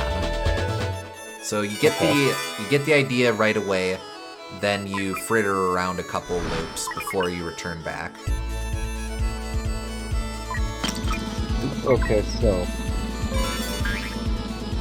it's like Tony Hawk, then. Yes, a bit. Okay. It has a time limit, kind of, but it's about doing as much as you can within that time limit. Yes.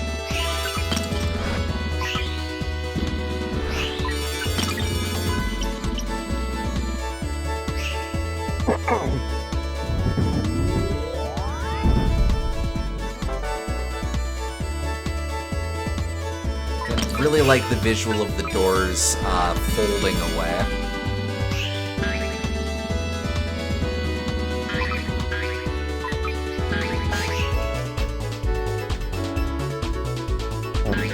Do you like these loops or the stars regenerate?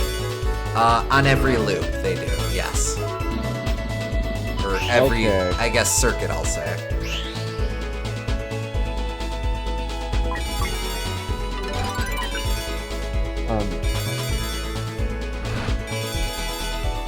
What do you mean, circuit? So, I just passed, I'm not going to stray too far from base, but I know whenever returning it goes to- off screen. Oh, okay. Yeah, they don't just I know they make new rings once you return the light, but they also regenerate when you go off screen. Yes. So every time you go to a different part of the stage, it'll respawn. So theoretically, you could just puppy dog guard the same spot over and over again, but I think there's a delay to that, and that's not as interesting. Okay, so that explains a lot how it was able to, how like you get a really good score in this is that you have to maximize your usage of the best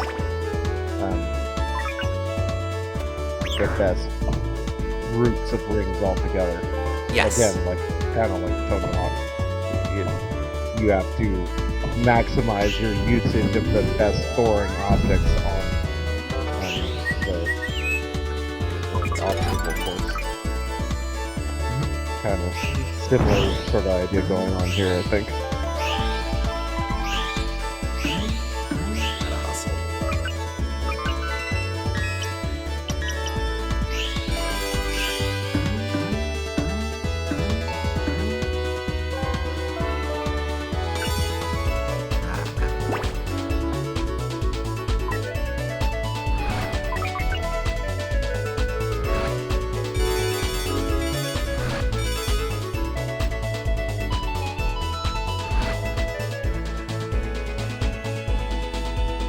Want to go back in the cannon, so I'll just grab these guys and double back.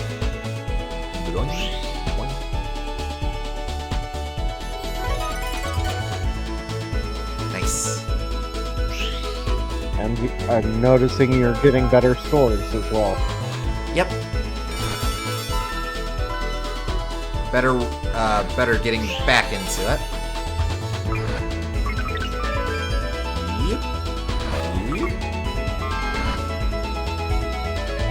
Yeah, and just knowing that time is a resource and trying to utilize as much of the time as you can, that makes the game make a lot more sense because I was a lot of times just trying to do it as quickly as I could because the timer sort of. Oh, because that's what you think when you see a timer, right? Yeah, it creates the threat of a counting down consequence. But just knowing that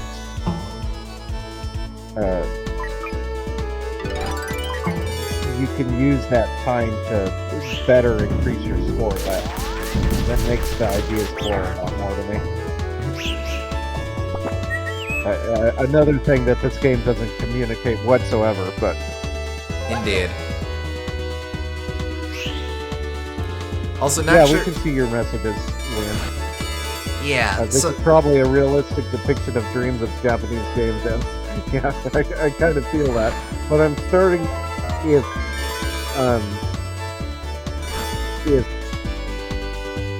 that is what they indeed wanted to depict instead of something broader, like I can respect that. Games don't have to be like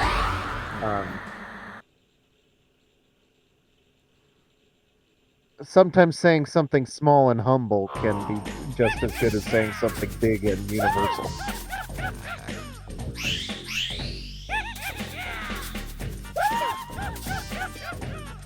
Maybe I should take the long way around. I heard time limits described as the best mechanic that everyone hates. I love time limits. But like anything else, they have to be used well. Oh, wait, this is Riala. This is the Knights' dark counterpart. Oh yeah. Which I only know through Sonic Transform.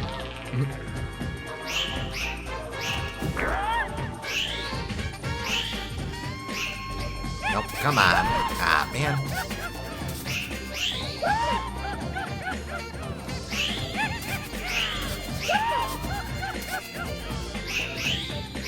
I might have to redo this one. Oh, come on. Wow. Some of these times they don't telegraph things at all. Oh. It is admittedly almost worse than Sonic, classic Sonic is in that regard, unfortunately. Destroy what protects the boss first! The cloak. So I am supposed to get up behind him. Classic Sonic could be pretty bad about this, but it feels like your character is even bigger in this game. Uses up more screen real estate. Plus, you're constantly changing the direction you're moving, which means that you're constantly turning, which you're more likely to run into an enemy you couldn't even see because the camera couldn't turn over to them fast enough. Mm-hmm.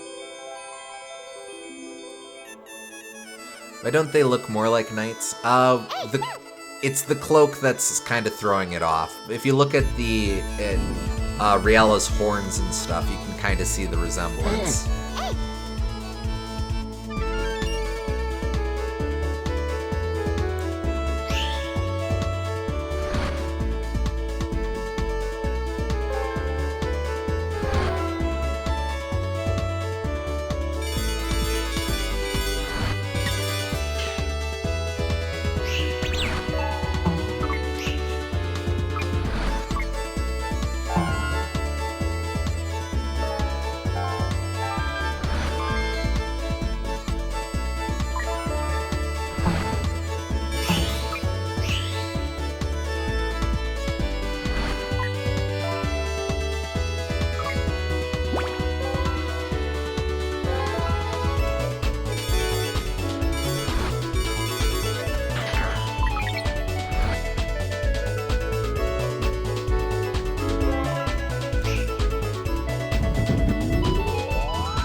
I think this game would be better if it didn't have any enemies in it at all.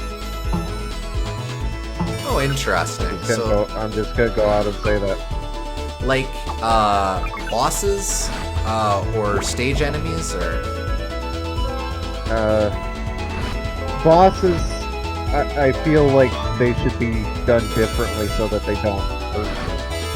That they can still be a challenge in other ways to maximize the score. But I feel like the way that enemies just flatly take off some of your time limit is a weird punishment, and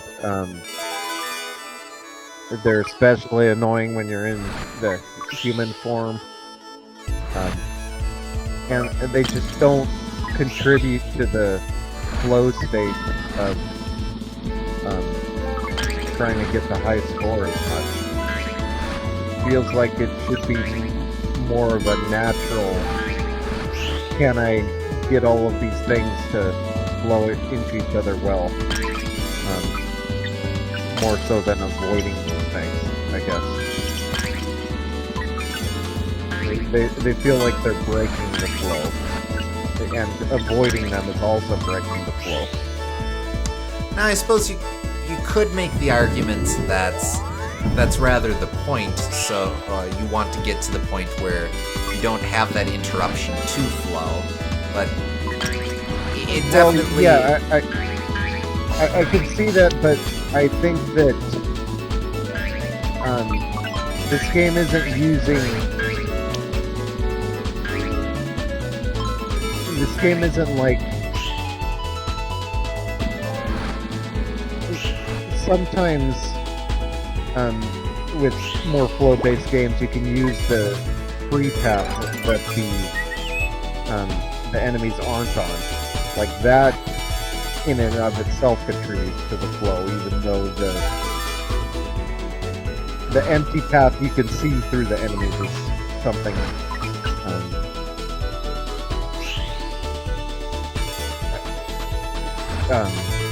that contributes to it.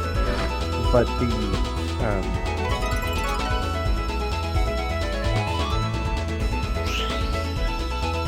in here it feels more like they're not even part of the main path. They just come up and harass you sometimes. There's not a lot of interaction between what you're normally doing, just moving through the level, and whatever all the bozos and enemy attacks are doing, if that makes sense. I think so, yeah. Yeah.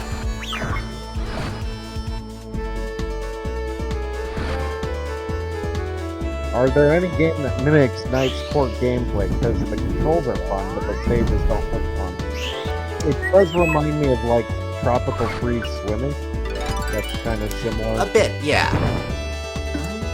I think you mentioned it's kind of like Echo the Dolphin too, but you wouldn't use that as an example of good level design.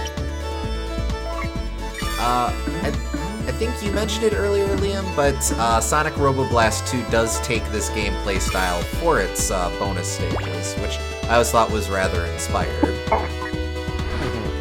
And those are a lot more straightforward in terms of what you're doing.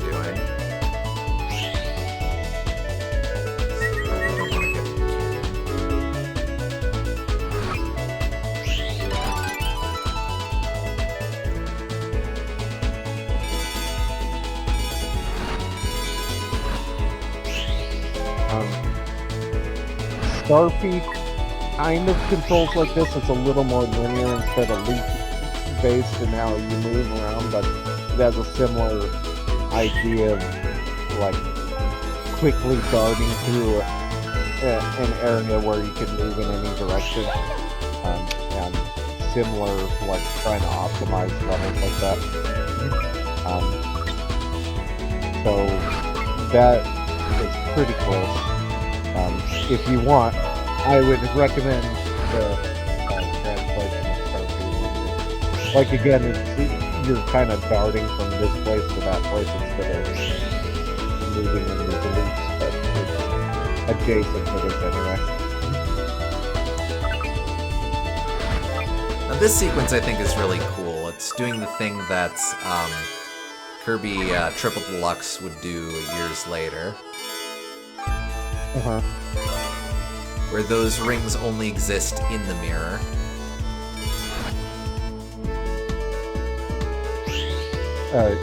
Or like Wario World. Sure, that works as well. Mirror Manor. We're gonna put it in Mario World. Yes, of course.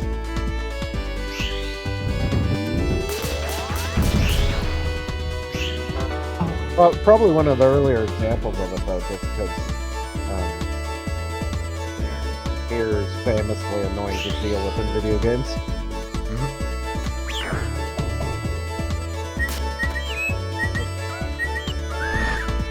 Oh, well, I killed some people.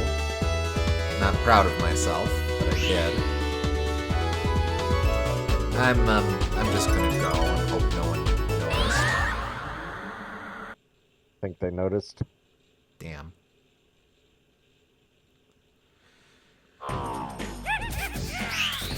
Which Starfy was that? Your volume was low. The first one is the only one I played, because it only has the. Well, I played some of the third one, but that wasn't translated, so I feel like I was losing a lot of that. But the first one was really good, and I would highly recommend the fan translation. No, nope, stop that. There we go. Oh, kinda. Out of here.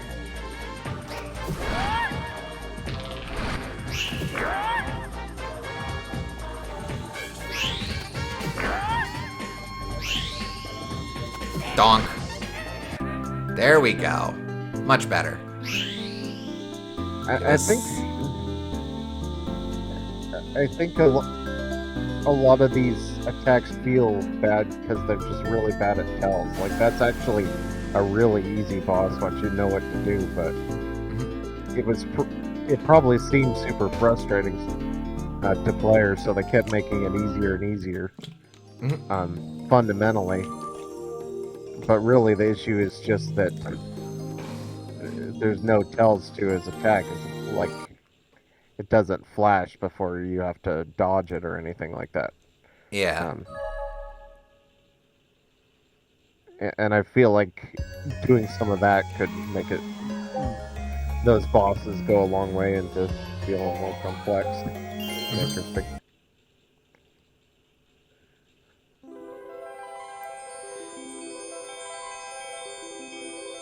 None of these fights are super hard, you just gotta know what you're doing. Again, yeah, that communication issue. I think one thing for us to track over the course of this Saturn series is to try and figure out which games are best and worst in terms of conveying their ideas. Telling the player what to do seems like to be this game's greatest weakness. I can feel that, yeah. But hello, Fountain Pen Gaming. Glad you could join us.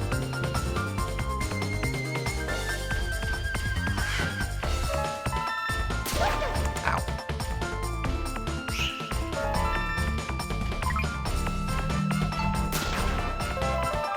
Ah, man.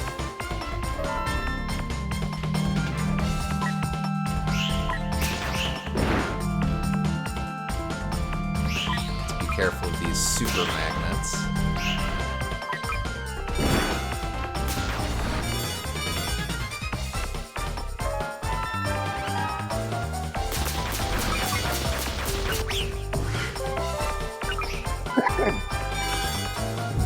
There we go.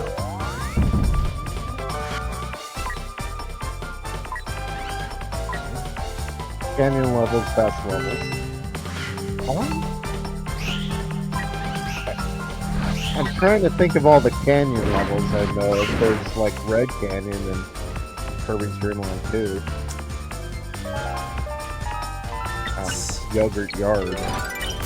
It's not named a canyon, but it's pretty much a canyon.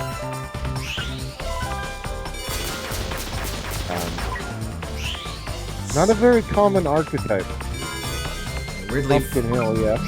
Frogger is one of the games that first comes to mind for canyon levels, and that's not a great example. Uh-huh. Ah, man.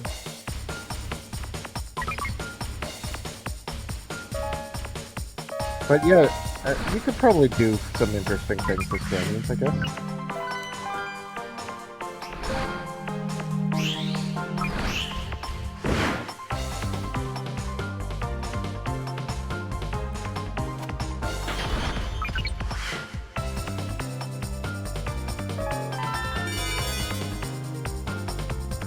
Let's see.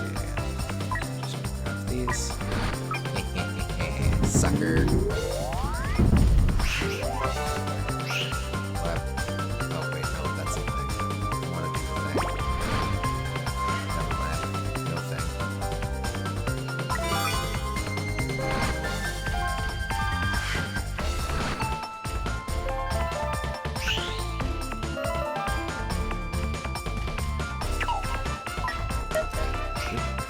I love the SEGA Saturn aesthetic. It's so wonderful. Yeah, it does. Aesthetically, yeah, I can definitely get behind it.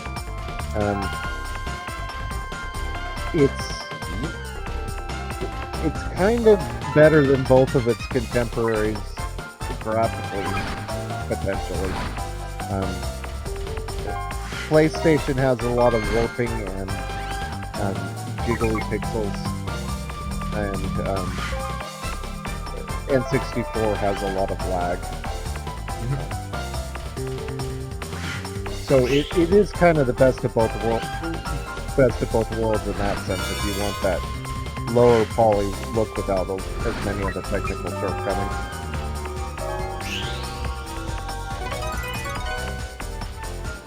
Okay, good.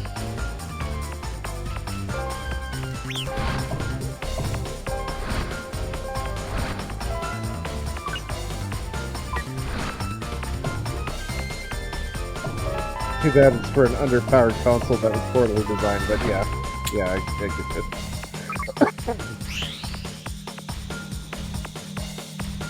Yep. Off. There we go.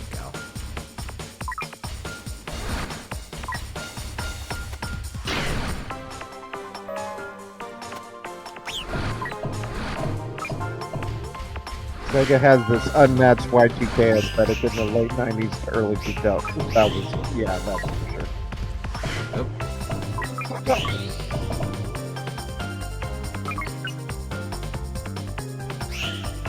Probably want to be mindful of all the poor dudes I seem to be absorbing here. Plus, the Dreamcast was made to compete with the N64 and PlayStation, but SEGA didn't seem to look into the future. Yeah.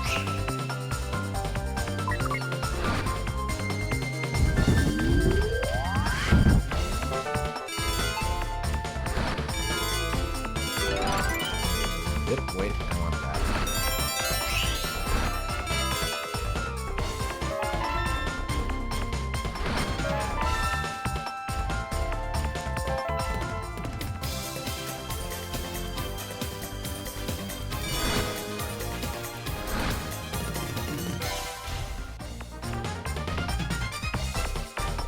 Little saguaro cactus there for all your saguaro cactus needs.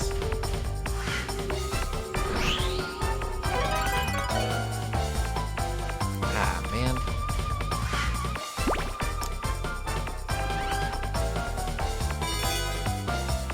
Maybe it's a better idea to, like, find the spot that you know that you could stay gathering a lot of points. You can't think ahead, so you don't know what that spot is. So you're kind of just hanging out towards the exit. But I imagine, like, a lot of these earlier parts before you reach that have a better point threshold for that. Wouldn't So it's almost surprise me. it's almost like a game of chicken where you have to see as many points as you can get in this risky area, and then hightail it for the exit before you run out of time.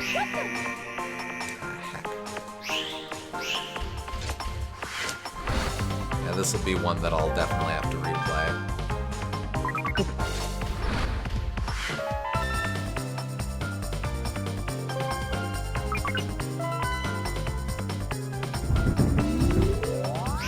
Alright, well. Take me home. No, I mean home. Alright.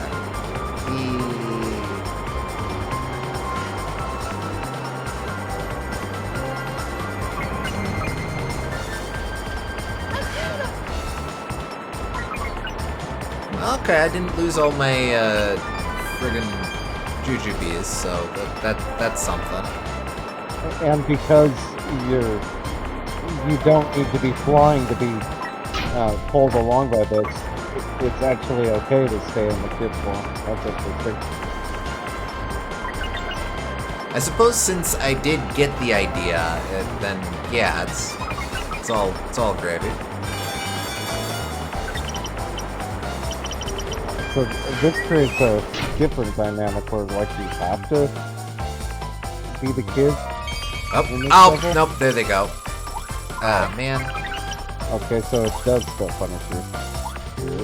It seemed like a long segment. Wait. Camera, turn. Oh, I see. Camera can't turn if I'm moving. And would it even be? Would it even be possible to get through that segment without turning back? I'm sure. I lost a lot of time taking hits. Huh. E for Elliot.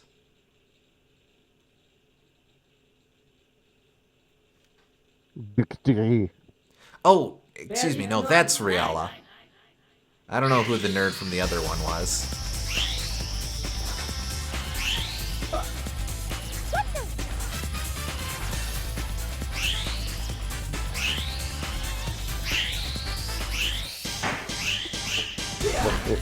The other person did look pretty gestury as well. But actually, I think it is in the I think it is in the manual. They have all the bosses. I'll look. Yeah, I'll look that up. Not in a dedicated boss page, but like a little splash image with names and stuff. Oh yes. Oh, well, I won. Riella's that was Riella. I think the other person was Jackal. That makes sense. Some kind of like bunny magician person. And then there was also Puffy, the opera singing lady that's also a sphere. And I know we face a Gillwing. that was the one with the tail that we the segmented tail. Oh yeah. And then Claws was that the cat? Or Gulpo. Oh, Claws might have been the cat.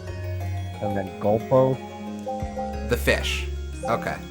Yeah, the fish. That's right. Alright, so we have played the 6 base levels. We need to get C rank or higher to unlock the final level. Okay.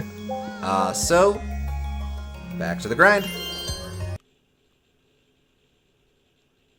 We at least know what we're supposed to be doing here. Is there any reward for getting the high score? Like getting A rank? I don't... A rank or S rank? I don't think so.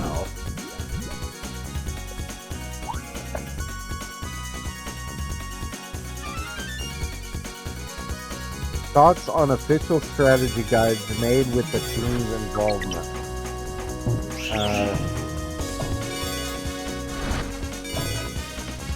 I think strategy guides are a thing that I like. I think that strategy guides are also a thing that, by their nature, their very existence, kind of make games work. Oh, that's interesting. Like I enjoy reading strategy guides, and I think they can they can inject a lot of charm, and it's rarely ever the people writing them's fault. But the existence of them sort of encourages bad design. Oh, here I thought it was more that it demystified the game itself, but you mean the idea of... That as well, yes. That you can... the idea that... players can always look at the guide, so using that as a crutch for game design. Yes. Well, but it demystifies things as well. That's another... That ruins the design in a different way.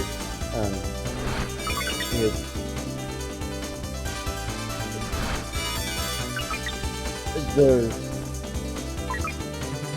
strategy or puzzle shouldn't be such a binary on-off switch, and they turn them into a binary on-off switch, which sort of removes the game entirely. Because a game, the essence of a game is in that in-between space where you're trying to figure it out. If there is no in-between space where your input matters, then it's like you're not even really playing a game.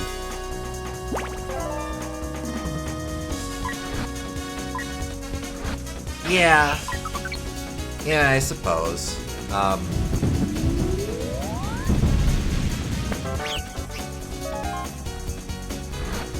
That said, I'm have little shame in like looking up a walkthrough if I'm stuck for something, just because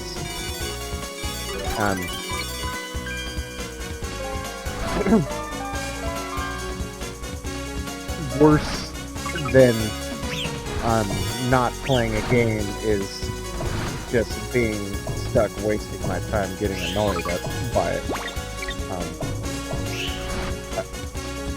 It's not that sometimes I lose out on a cool thing I could have felt, but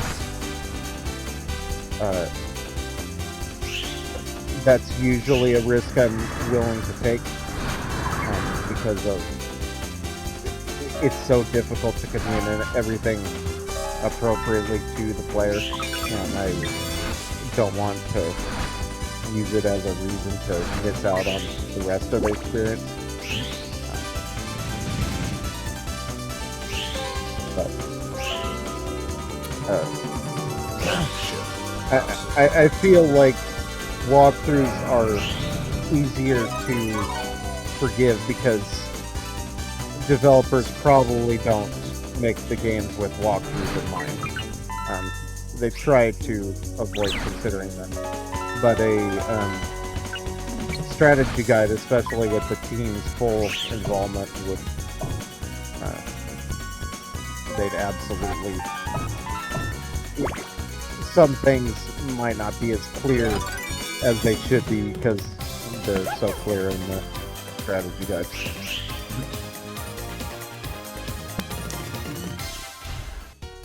Do not mind. I do think there is merit to strategy guides as things that introduce things to a player that might not otherwise discover them. Like, my favorite strategy guide were the Versus Books guides for Gen 2 Pokemon. Since there's so much to Gold, Silver, and Crystal that lies in, like the weekday siblings or some of the different day of the week events and stuff like that. I feel like there's a lot to be gained from experiencing the world in that respect that you might not immediately pick up on. That's fair. If that's like multiplayer games, I would not be nearly as upset about a strategy guide for a multiplayer game because that's like acting as a cool teaching tool to help take the game to your next level if you're really into it. Or if it's like Pokemon's a good example. I think fighting games could do something like that.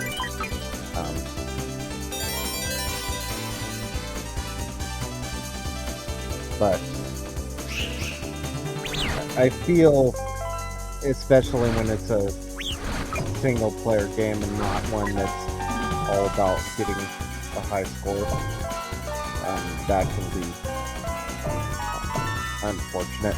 Like another good example I thought of was back in the 80s they had like how to get good at Pac-Man type things. And they would teach you the ghost behavior patterns, and they would tell you the one spot on the board where you could stay and not move and not be affected by any of the ghosts. And my dad told me he had one of those books in the 80s, and that's how he got really good at Pac-Man back in the day. Oh, no fooling. Yeah. But darn, I didn't want to hit that. but like I wouldn't expect Pac-Man to naturally teach all of those weird ghost behaviors to the players. Damn it. So the existence of a guide like that I'm more okay with. But if it's just going to act as a walkthrough and tell you all of the steps to completing the single-player adventure that every player is going to be expected to be able to overcome, or at least attempt to overcome, it feels like you're ruining the experience for the majority of players.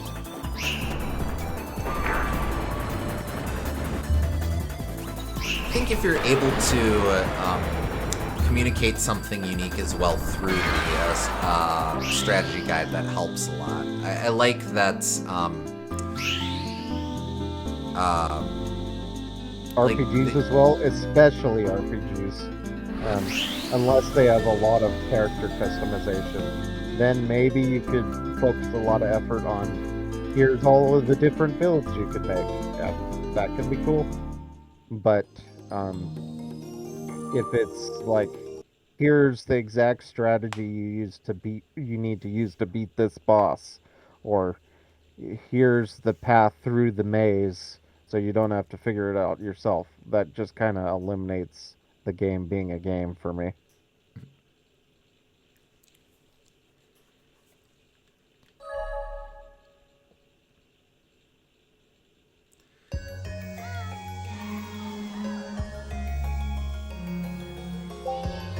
Let's see. Right. But I'm acting kind of like a blabbermouth. You should offer some more stuff. I know it is kind of hard to split your concentration with a game like this. It was just gonna say. Don't feel too bad. I was going to say another strategy guide that I like is the official Earthbound one, the official American Earthbound strategy guide, because that frames itself as more of a travel brochure, where it plays at highlighting a lot. Killed a man. It plays at highlighting a lot of the different areas, and the way it talks about it is less you go here to do this thing, and more visit Threed, scenic Threed.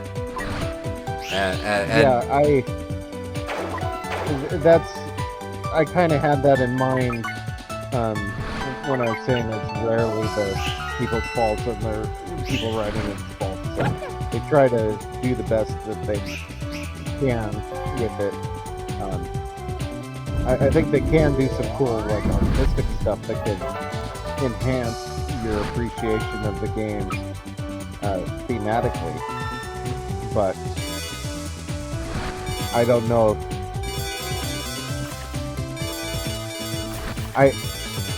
that is what the book is. That's what the book actually is, but what it's sold as is this is how you beat Earthbound. Sure. Well, in Earthbound's case specifically, it was just packaged with the game, but I get you. Uh-huh.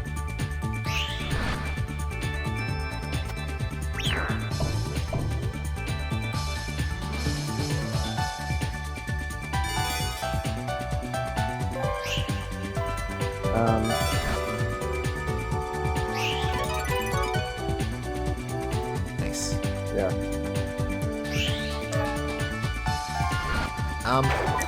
There's also an element of I do kind of miss an industry that could support strategy guides. Like, in effect, we don't really need them because we have the internet, because we exist in a gaming environment where ideas are more plainly communicated, and that's fine. But it was a very real industry for the longest time. It's just a little sad that this specific type of experience of sitting with a physical book to tell you this, like I'm not saying agree. that it was high literature, but it was fun to just kind of sit and read that type of thing for a bit. I agree with you. I miss instruction manuals for that more than I miss strategy guides. That I'll grant you.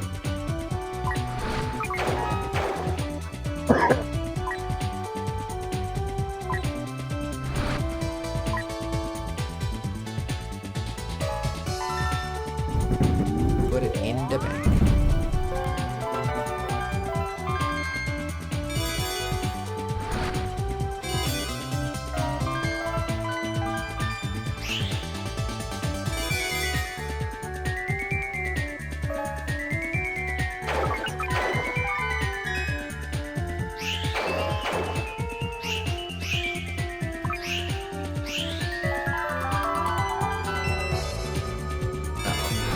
Hurry! I was afraid of this.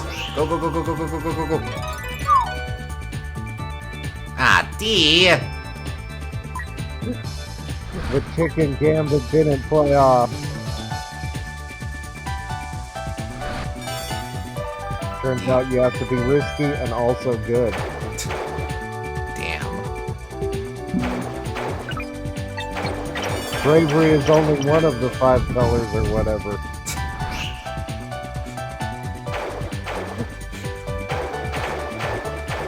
Wait, nope, nope. Nope, not that one. That one. Nope, nope, back, back, back! Okay, got it. Now, over here. Yeah, oh,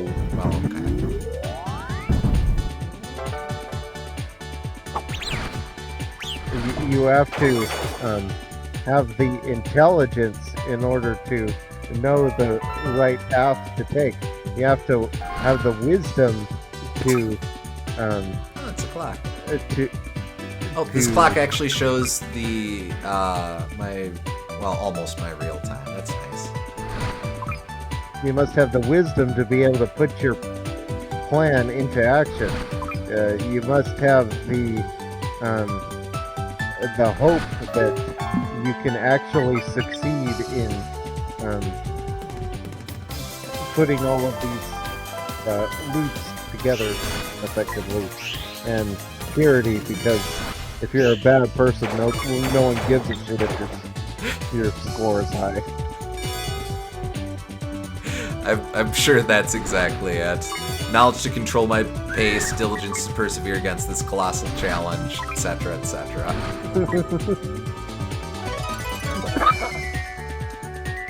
Oh, Gooms, I remember you telling me that Wario World's manual had a lot of personality. It had a diagram of Wario's anatomy. Yes, it is my favorite manual of all time.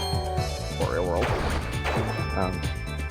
Wario constantly narrates it, and um, Donkey Kong Country did the similar thing with Frankie, but Wario is just constantly involved in every little clip in that manual. It's great. I'd have to think about what my favorite manual is. I will say one of the games does have that we will do as part of this series does have a pretty fun manual. So look forward to that.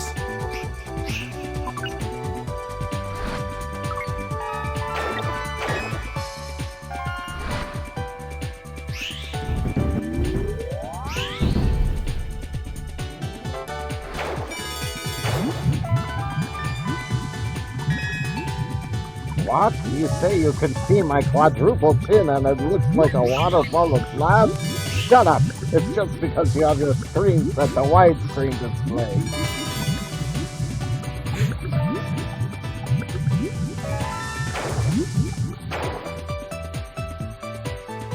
Probably don't want to go underwater again.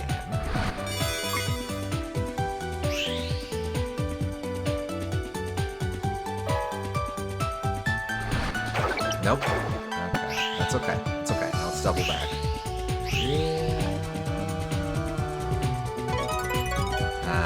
C. Yay! I'd love to make a manual for my game, but don't know how I'd distribute it. If nothing else, you can make a PDF. Some people Really? appreciate that. Well, it's not nice. Okay.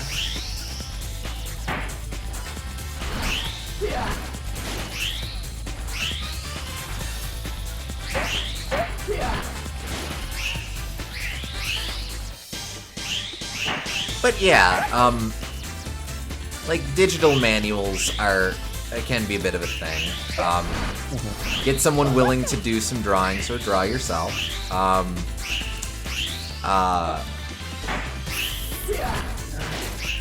Play with There's how actually a things are fairly formatted. there's actually a fairly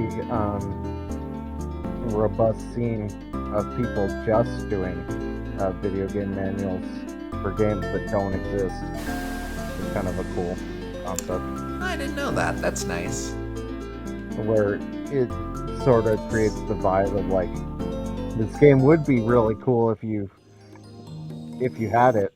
So it's like you owned the manual, but you didn't own the game, and it describes it as if it is a real game, which is fun. Sure. Yeah.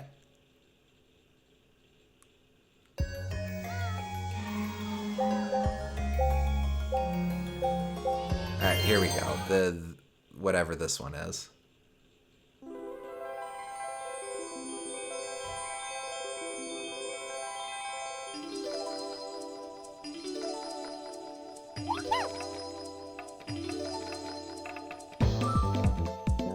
It's the Sonic Transformed one. You said that about the other one. This is Forest, Oh, this not Soft Museum. Oh. They do look very similar, I have to admit. Dude, you can't say that. That's not cool, man. Oh, killed a man. Well, sorry if they have two stages that are all about moving in the exact same way with a predominantly green color scheme, and this exact same shade of green. Frankly, the fact of the matter is Spring Valley is also a green area, so, like, yeah. Maybe Clarice just is a very grassy lady. Obsessed with nature. Two things to know about Clarice. Obsessed with nature. Dealing with stage fright.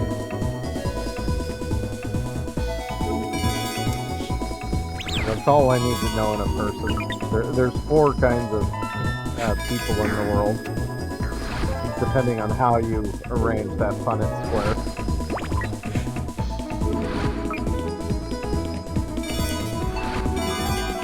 Yes, the 4 troll quadrants.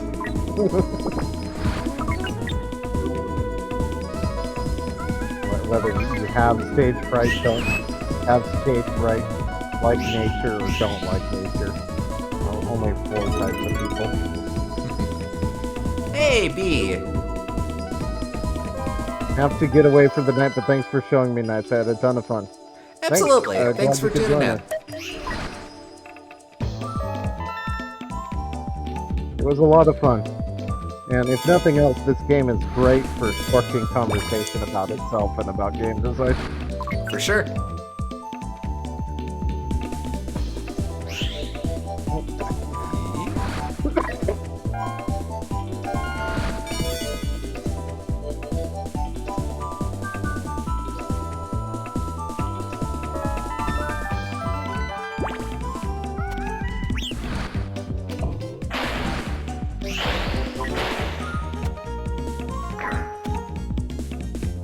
There you go.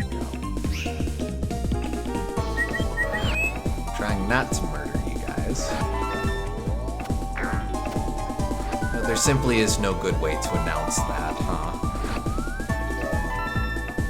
That's exactly what a murderer would say!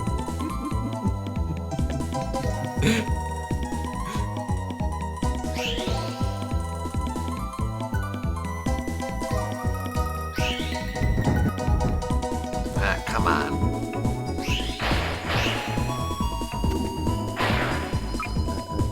It's giving very I am not a serial killer t-shirt energy. I see it. You weren't thinking about it before, but now it's raising a few eyebrows. Crap, I have to double back this way. Wait, no, but... No, why? Ah, crap, come on. No! Wait, it's right there. Friggin' 3D plane. Okay. E for... extremely bad. Got him. So how did it work right there? Because it wasn't just a matter of going left or right. Like, this isn't a fully 2D game. With just the camera warping it. Like right there, you could kind of control where you were going in to find the place. We're on tracks. So with each, Yeah, I know we're on tracks, but like specifically when you get close to the place where you drop it off, it almost looked like it turned to a more free roam kind of movement, like you have with the kids. Or was I just misinterpreting it? Sorry, can you ask that again? I got distracted by this wherever I am. It looked like when you got close to the little deposit place where you put the ideas, it almost turned to a more free range mode kind of control. Like, okay. Like how you can control any direction you want to go when you're in human form instead of in night form. Or is it still on a track even when you're right next to the deposit place? Yes, that was just an optical illusion. We have to play it through. Okay. I don't know why they say that. Also, I think I figured it out. The arrow currently points to the orbs, to the nearest orb. Clearly, without any regard for the y-axis. It is kind of wild that all of these areas have collision when you don't need to interact with them if you're actually good at the video game. Like, Yeah. This entire collision map exists only for people who are bad at the game. Easter egg: if you suck at the game, you play an entirely different game. Yes.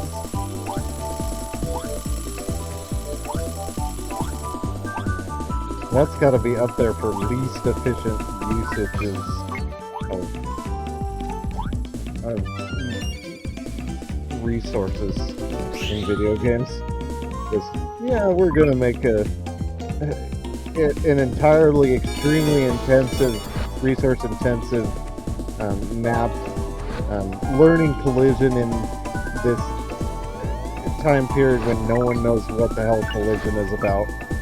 We're just gonna do all that, and only have it exist if you're bad at the game, and make it really annoying when you have to do it too. It is very artistically important that you have to feel as bad as possible while being the kid. You would think the thing that they put the most effort, the most work into, that would be the part that they would want you to experience. Not like you put in this amount of massive effort for this thing that is unfun and they don't want you to experience.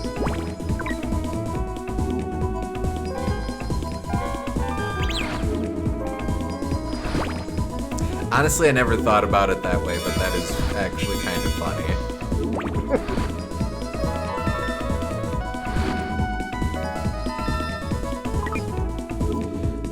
Gotta try and make up some of the,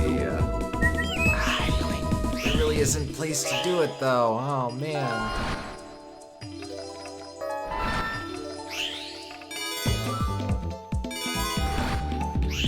I'm gonna have to replay this again, I'm sure. Okay, well. I mean, 2 Bs, that's not bad. Oh, but in... Okay, well, if I do fine against this boss... Oh, this nerd. No. Why?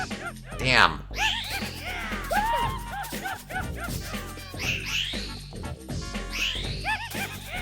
Don't do it. If you do okay here, it'll average to a C. Okay. No. No clothes.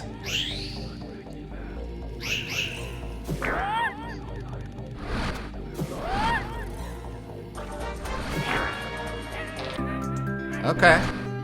Well, Not bad. not bad. Oh.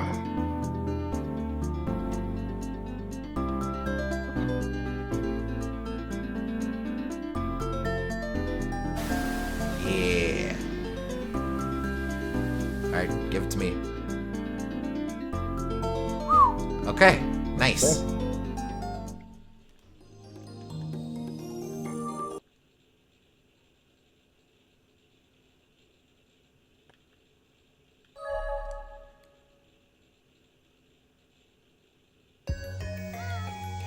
So with that, we have actually unlocked the final stage for Clarice. We still need to unlock it for Elliot, but we could technically just finish the game. I mean, it's a full-ass stage. I think... we should probably unlock Elliot's before we do this final 2, I think. Yeah, I think that's fair. But what were you gonna say? Basically, along those lines, yeah. We could technically just do this actual ending right here, but it is worth. I think it is worth running through it with both of the kids. Well, they're different stages, so I would have expected that. Mm-hmm.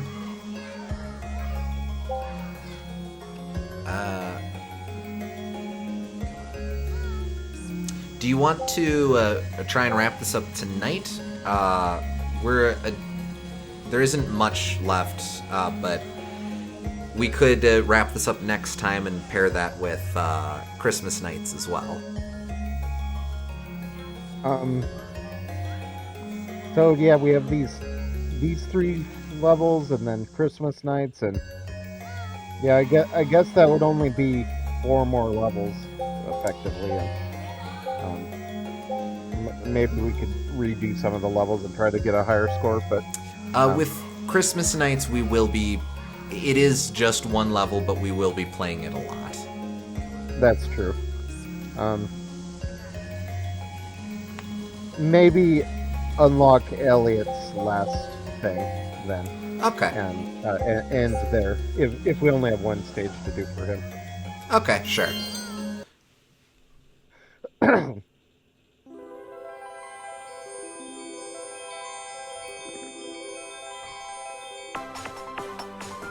Main thing is going to be figuring out the trick with that one fly swatter segment.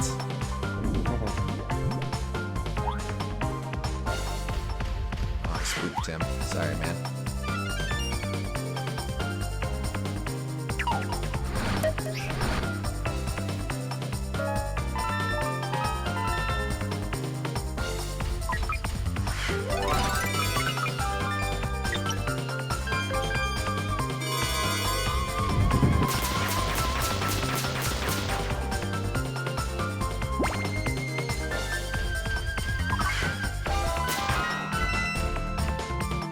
Ah, man. Keep doing that.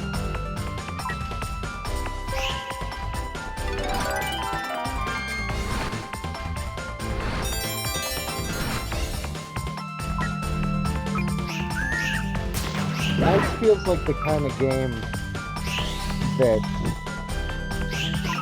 would have that you feel would have got a more deep and complicated sequel, and everyone says that the sequel is the one where the franchise really came into its own. And I know it has the Wii game, but I mean like a immediate sequel that came out on the Saturn as well. Kind of feels like it's missing that second part of the series. This very much feels like a first game. There were, in fact, plans for a sequel, since you mention it. Like Air Knights, I think, was the tentative plan for it. I know they were prototyping controllers for it for Saturn and Dreamcast. I don't really know much else about it. Oh, that is another thing worth mentioning. So I am just playing this game using the D-pad, but it is designed with full 360 analog controls. In point of fact, this game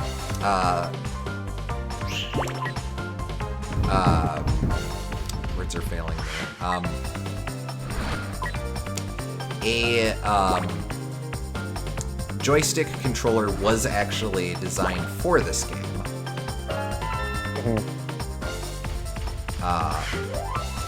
One of those cases where the controller was designed for the game rather than vice versa. Correct.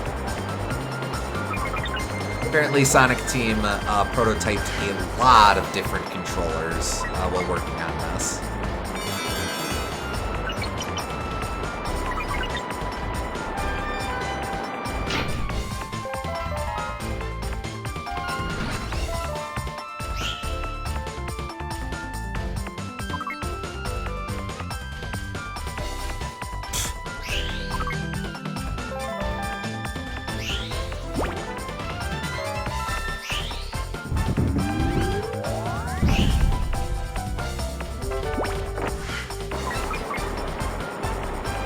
Go, go, go, go, go, go, go, go, go, go, go, go.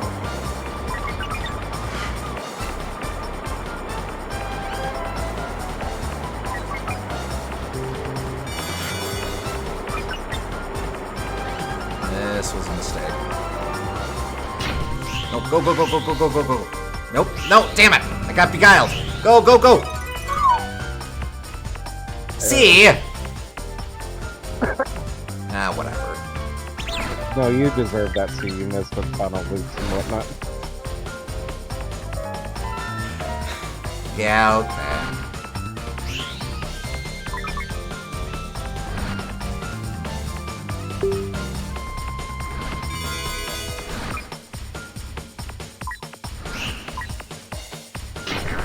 To be honest, I was almost expecting you to get a D there. Or E. Well, I managed to avoid being the kid, so that has to account for something. Oh, it's because I'm magnetized. That's why all this weirdness is happening. That's cute. You avoided being the kid. What do you mean by that? I Dying in didn't. one hit from an apple? I mean, a giant berry? What? Well, you said you avoided being the kid, so I'm saying you didn't die in one hit from a giant cherry falling upwards. Yes, got it precisely. Brilliant.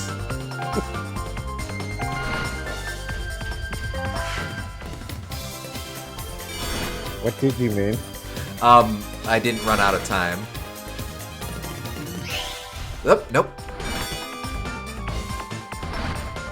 Oh, that kid. You mean as in?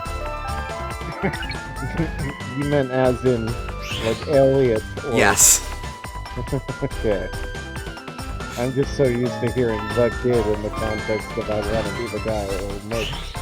But you can't use such a strong article in front of their name. It's going to confuse me. I think perchance we are a bit too merc-sprained, Gooms. Maybe so.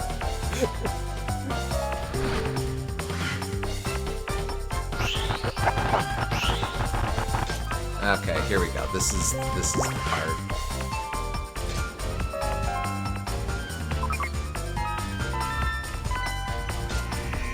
Nope.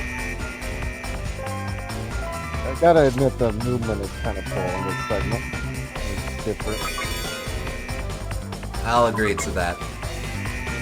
Oh, crap. Nope, no, we're fine. Yay.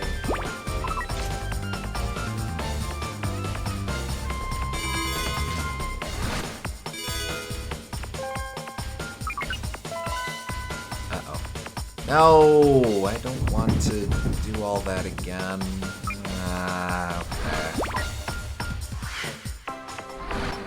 Okay. No, wait. I know.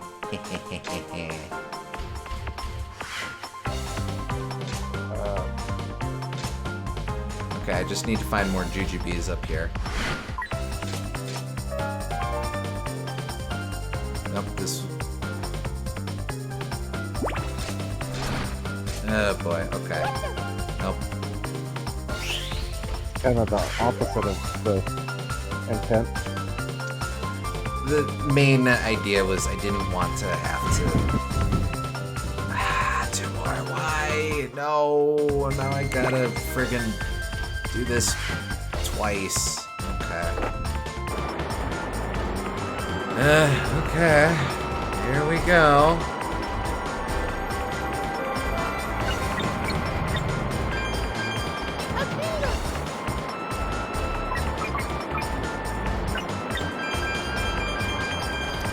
Yeah, I'm gonna have to redo this.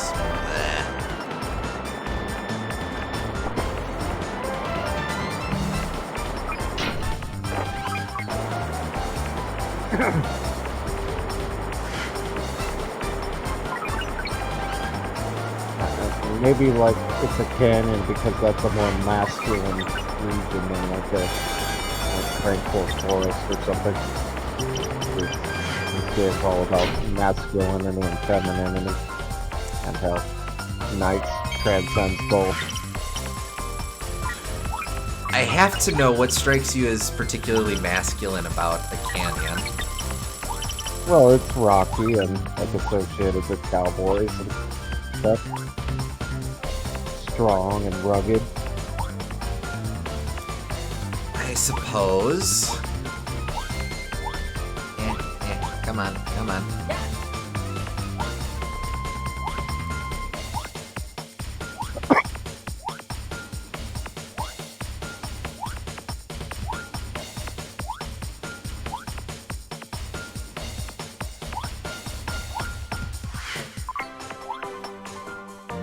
Oh, you've got me. No. Why? I've got to go all the way up. Okay.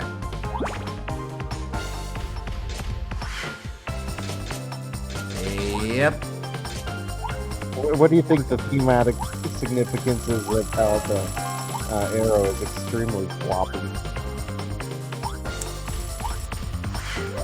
You ever have a dream where you're, well, oh, right, I can just hop in this. Where you're like, I have dreams sometimes where I'm trying to drive down the highway, but it's like I'm on ice and I keep doing whoa, trying to compensate.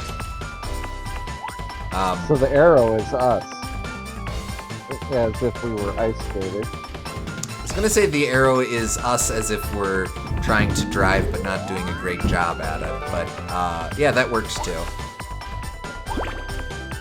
Okay. Oh. Well.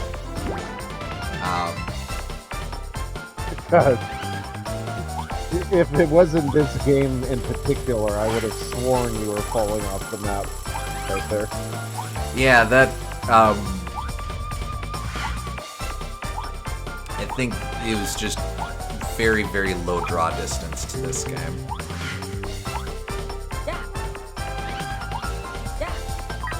Okay, I think he's. Oh, he's got Mario's triple jump. All the things to add. What the hell even is? C. Okay. You. C is a D and an E.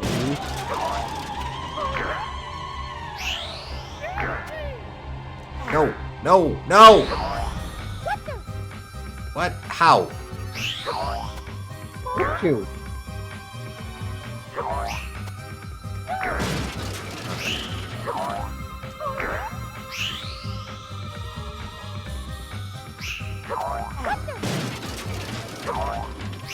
Somehow that works.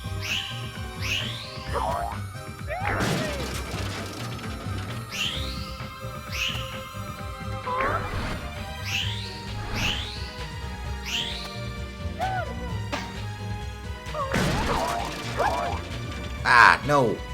Crap. No, what? Bro.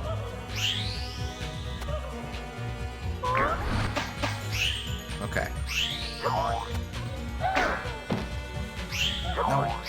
This is it. Go. Okay. Go. Got her. Good. Come on. No whammies. Give me the goods. Yeah, I know it's not great, but, No. I don't think so. Man.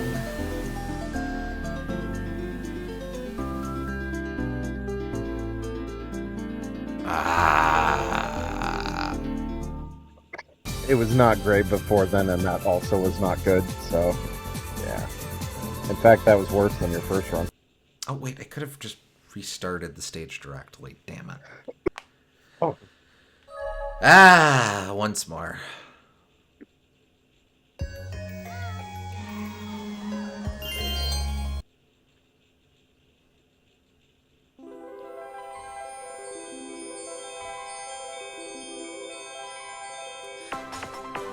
So the subtitle for this stage is The Revival.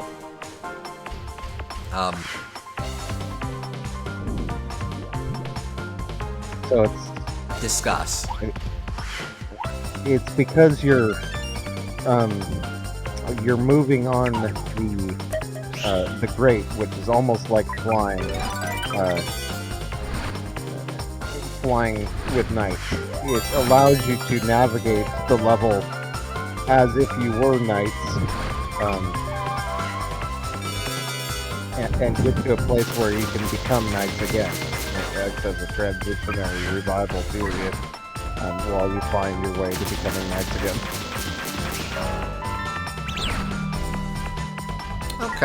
Okay. Something. It's a theory. A game theory. Man.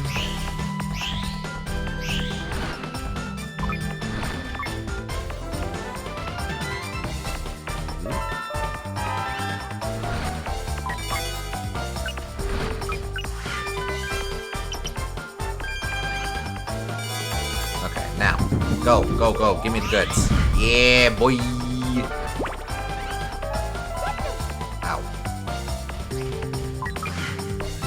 Got hit a bunch of times.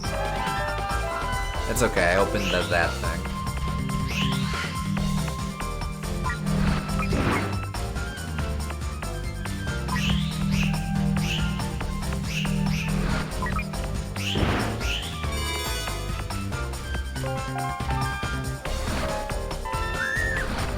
Oh, killed a man. Alright, something! Okay.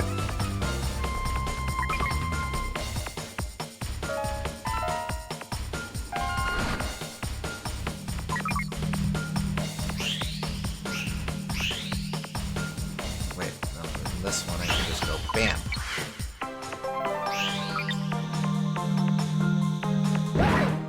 Oh, okay. Don't stick around for explosions. Good to know. Explosions usually hurt, yes. Okay, good. Now I can do the fly swatter stuff.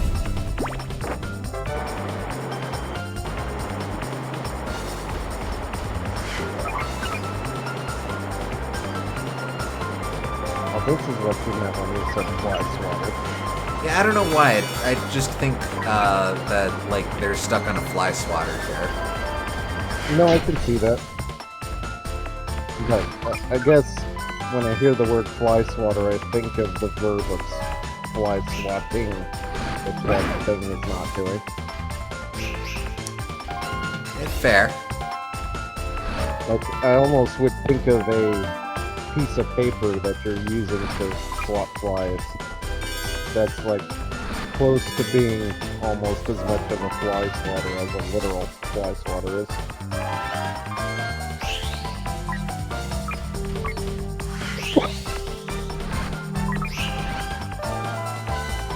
The function is more important for the essence of fly swatter than the form is. True.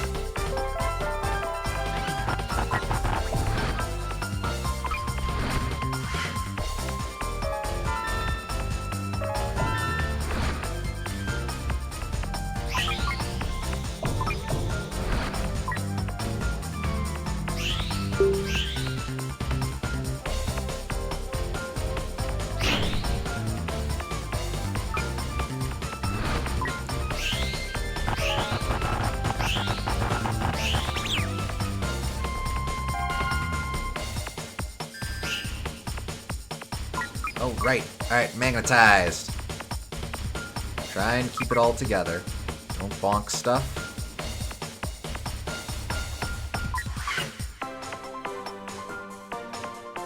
Damn. I said don't bonk stuff. Ah. Okay. Oh, wait, yeah. Hit that. Yeah.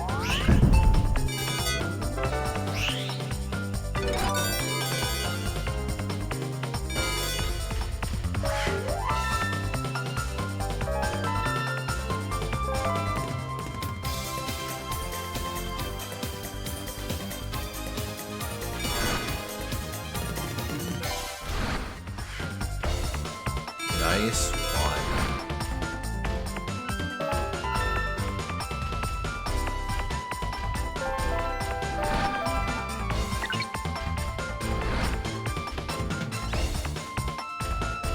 Right back.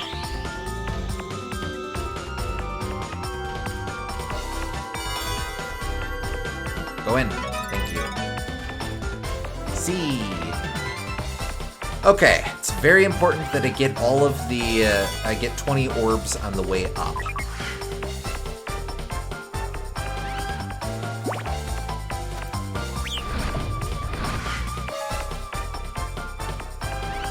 So I've never really understood exactly how like Sonic Adventure's scoring system works. Does it have the same kind of predominantly score-based system to it like this does, or does time play roll in it as well? That I'm not sure. I think there's more score to it. Or like, ah, damn it. Time is more of a factor in it, but there's score as well. It's not exclusively one or the other.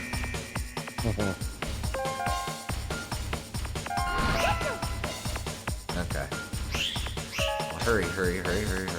Up. Okay. Tag this.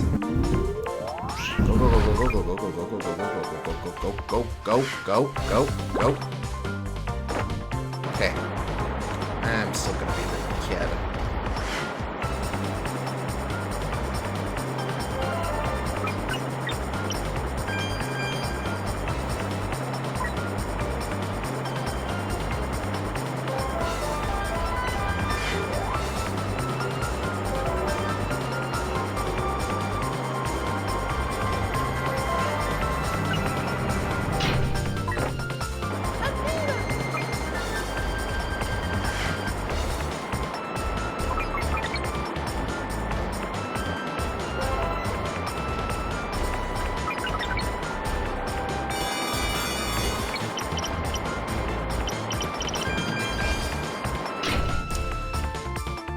Well, let's collect as many of these as we can before we have to go home. Nope. Dangerous. Living really dangerous. No. Turn the camera. Turn the camera. Turn.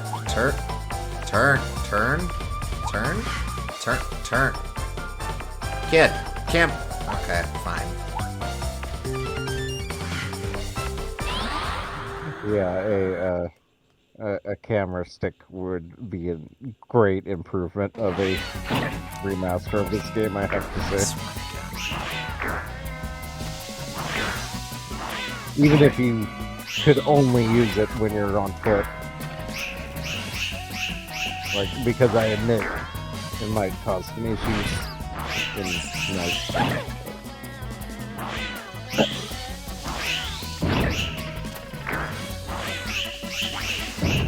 See, I am supposed to be able to just do camera-y stuff, but for whatever reason, it's a bit finicky. If it would auto-log to behind the character all the time, that would help as well. Come on. Doesn't want to do that. Get the thing.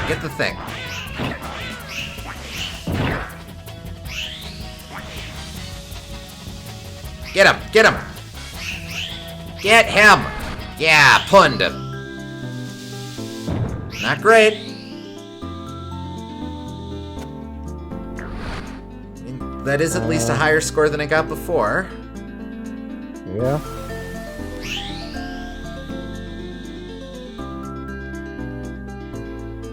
Ah, come on!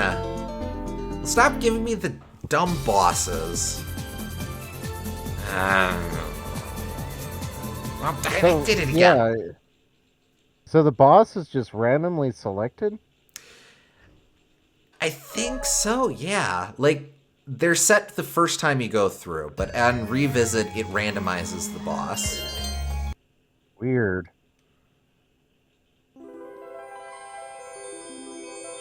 That almost kind of makes score attack more annoying too, because I could imagine people that get really into this game, they just have to reset if they get the wrong boss every time. That just kind of sucks.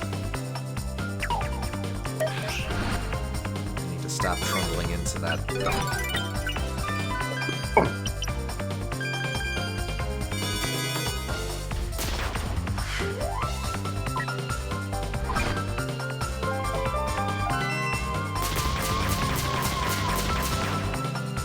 Work with me. Come on.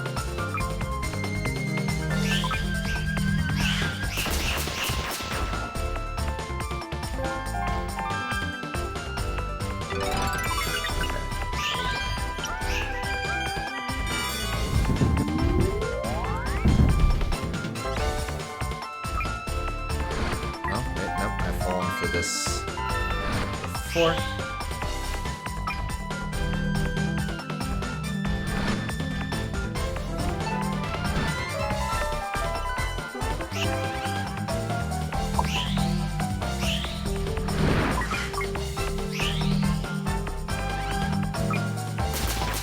Nope. Ah, no.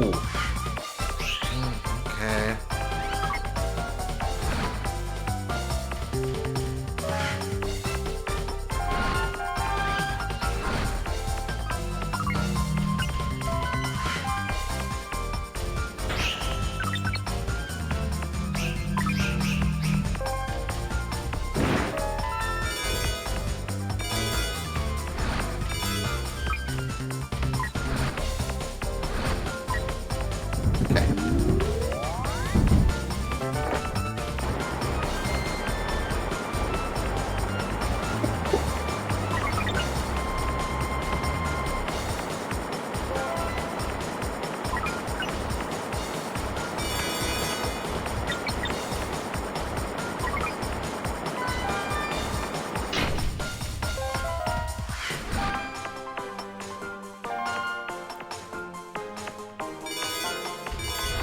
I think I can do that again. Yeah, let's.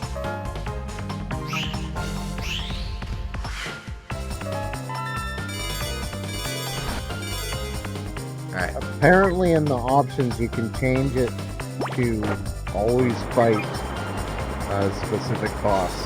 Oh. That's nice. Interesting. Yeah. Well, I knew where the options were. I guess you could choose if you want to randomize it or not, which is kind of cool, I suppose. I suppose as a way of flavoring your challenge of the game. Oh, crap.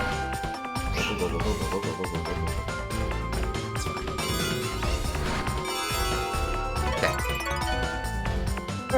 Yay! Something!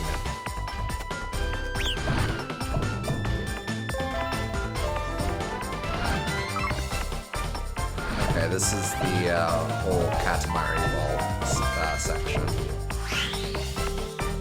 Actually get through this part real quickly.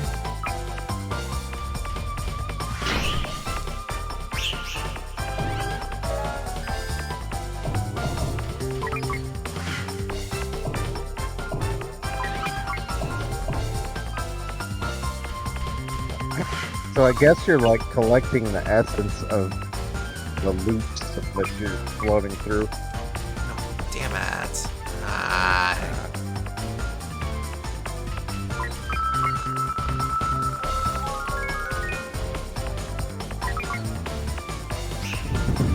Oh well.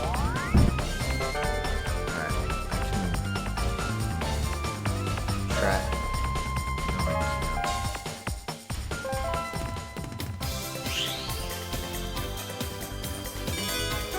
No! Okay. Do not mind. Maybe I will mind.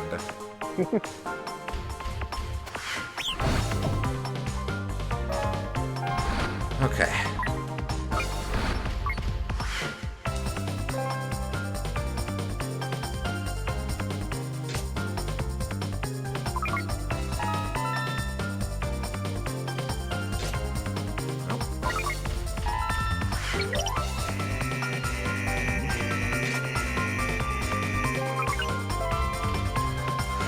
Got enough.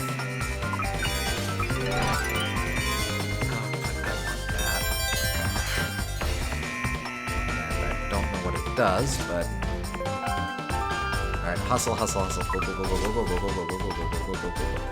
Up, up, up, up, up, up, up, up. Alright. Tag that. This might not be enough time, but let's see. I also noticed sometimes you get something from just doing a little loop once in a while. You might get a reason. That I am not good. Oh, come on. I'm not sure. I don't know if that's like a way to extend your combo or if it's just bonus points or something. Okay, actually. Yeah, unfortunately, I'm not confident on that.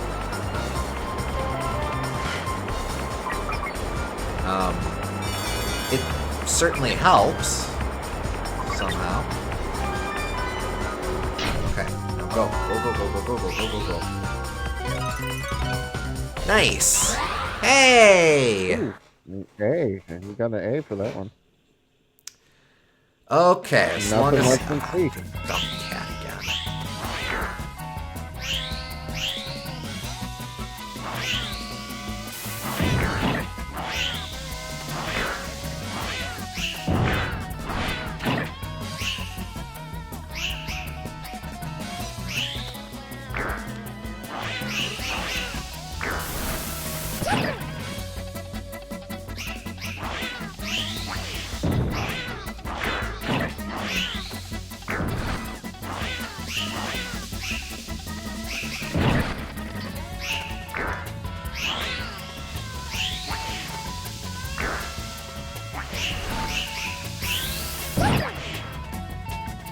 As long as I tag the cat, I'm fine. There's the dumb cat. There's the dumb cat. Show me the cat. I don't care about the firecracker. I know. I'm working on it. Oh, fuck me sideways. Ah!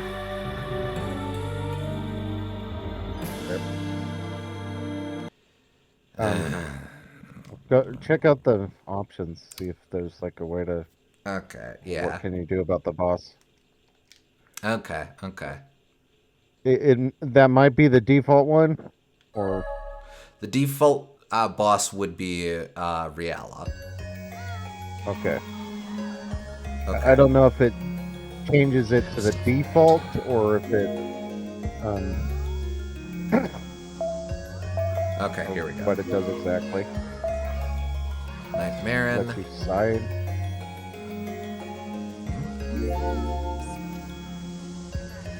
Oh, that just shows me. Spoilers. Also, Eggman gets the worst score. That's cute.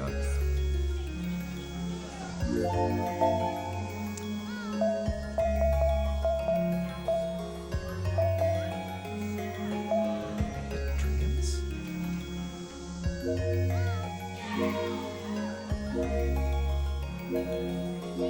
This is a two-player versus, huh? Yeah, one player plays as Riala. Huh. Oop. And I've accidentally selected that.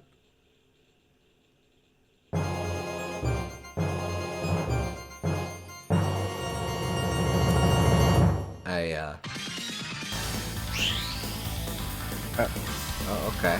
Well, I see there's no concern about there being a lack of a player 2.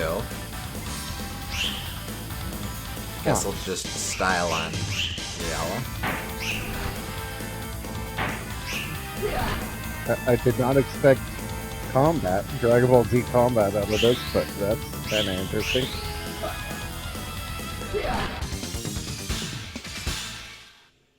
Very simple, but kind of cool. Yeah. I'll let it run out the clock and it's all the same with you.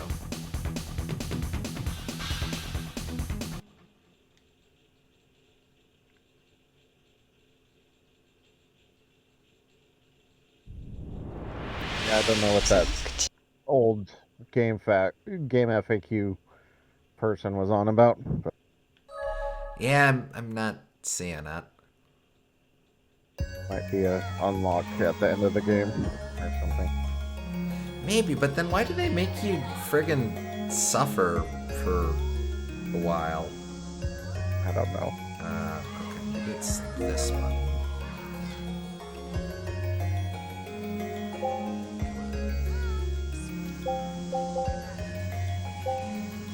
Oh, okay, that's interesting. So it does show the different tracks you take through there. Huh. Okay. So that's that, and it's that,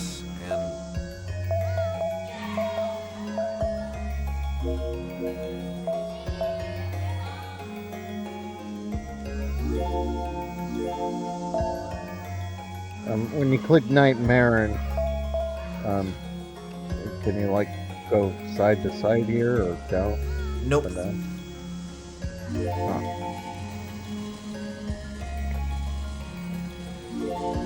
huh. Oh well. Just give it one more shot.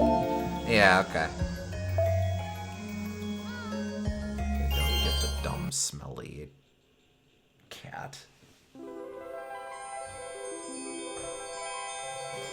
Maybe we can look into that for next time. Yeah, okay.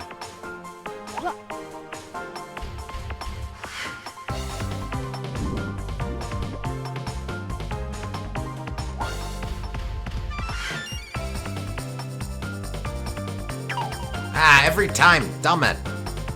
That's what I mean. They don't need enemies in this game. They're kind of just doing unrelated to things that are annoying.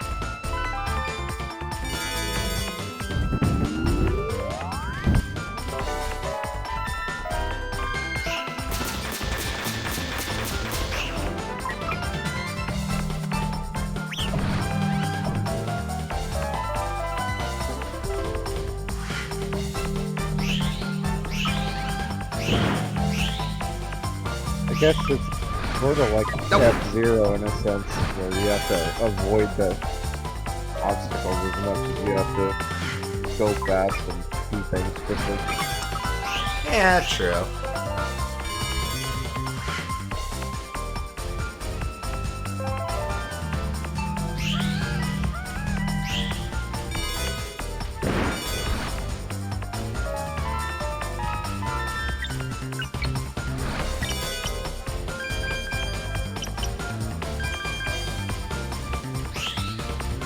Go back.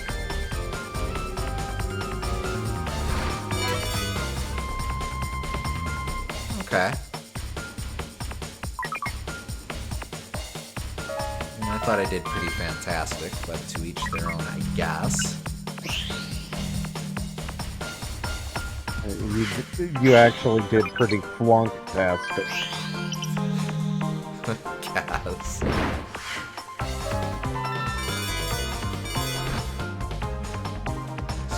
Nope, nope, nope, nope. Nah, I didn't want to hit that, but that's okay, I guess. Nope, don't do it. It's a trick. Alright, baby. Here we go. Nope. That one.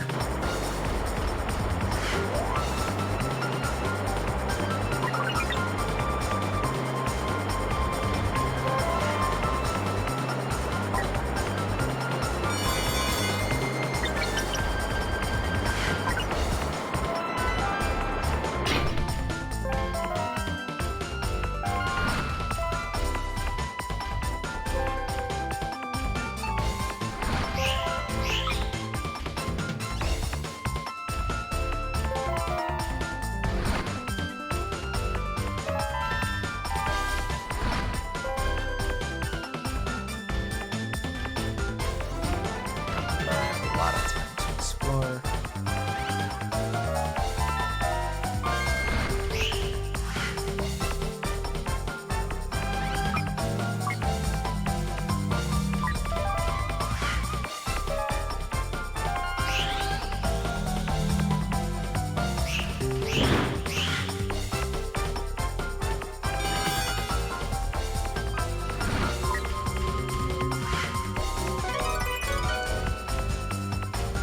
Okay. Alright, magnetic. Let's go.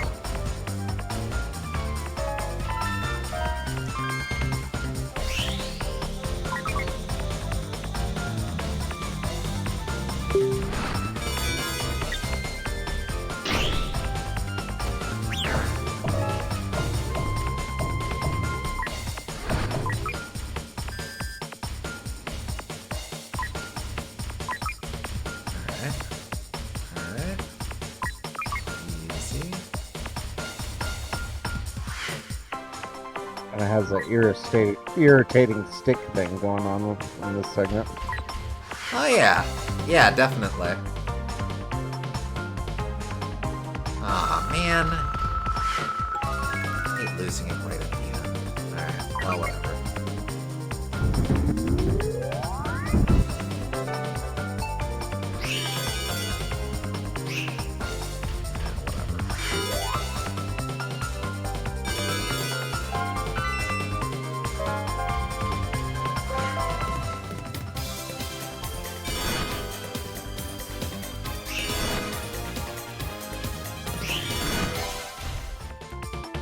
Yeah, see, those get you points for doing that. Middle loop, giant loop, small loop. Yeah, when I get that power up, I guess it just wants me to be looping.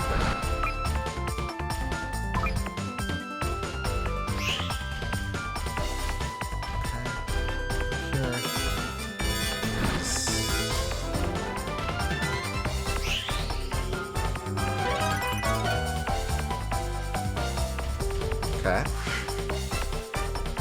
Alright, this part. Let's do this.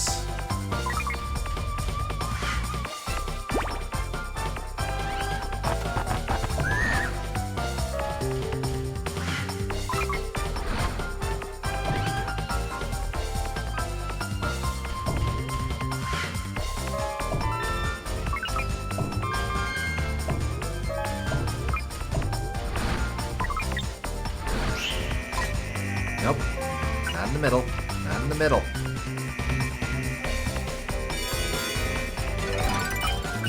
Ah, get that.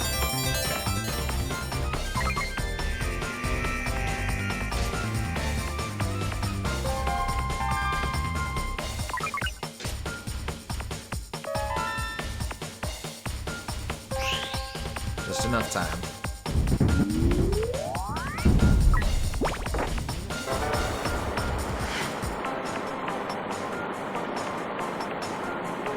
Okay, thank you.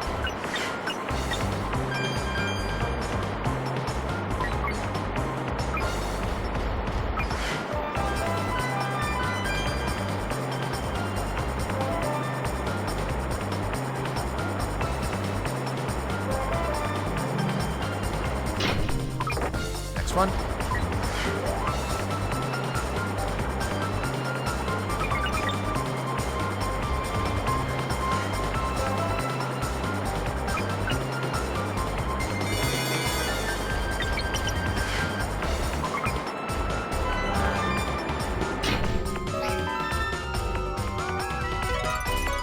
Okay. Nice. Don't give me a stupid boss. Ah, damn you! Stupid boss. This stupid, dumb, smelly cat. It's gonna be like, oh no, minus 5 seconds for being stupid. Stupid devil.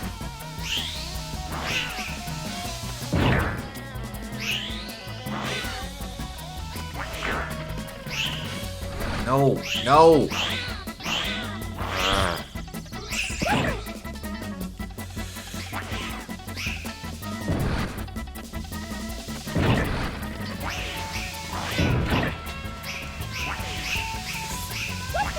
No, what? Why? Why?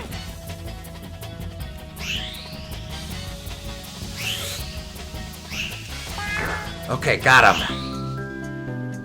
At least you beat him. And okay, no multiplier, but that's okay. That is much higher score. So maybe enough. Better be. I'll take it. Yes. Ugh, okay. Jeez Louise. I think I'm starting to understand this game a little bit. There's still things I don't like about it, and I feel like it. I definitely feel like it oversold itself. But if you treat it as a more humble project with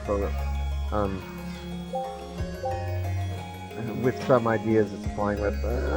Maybe there's more here than I gave it credit for.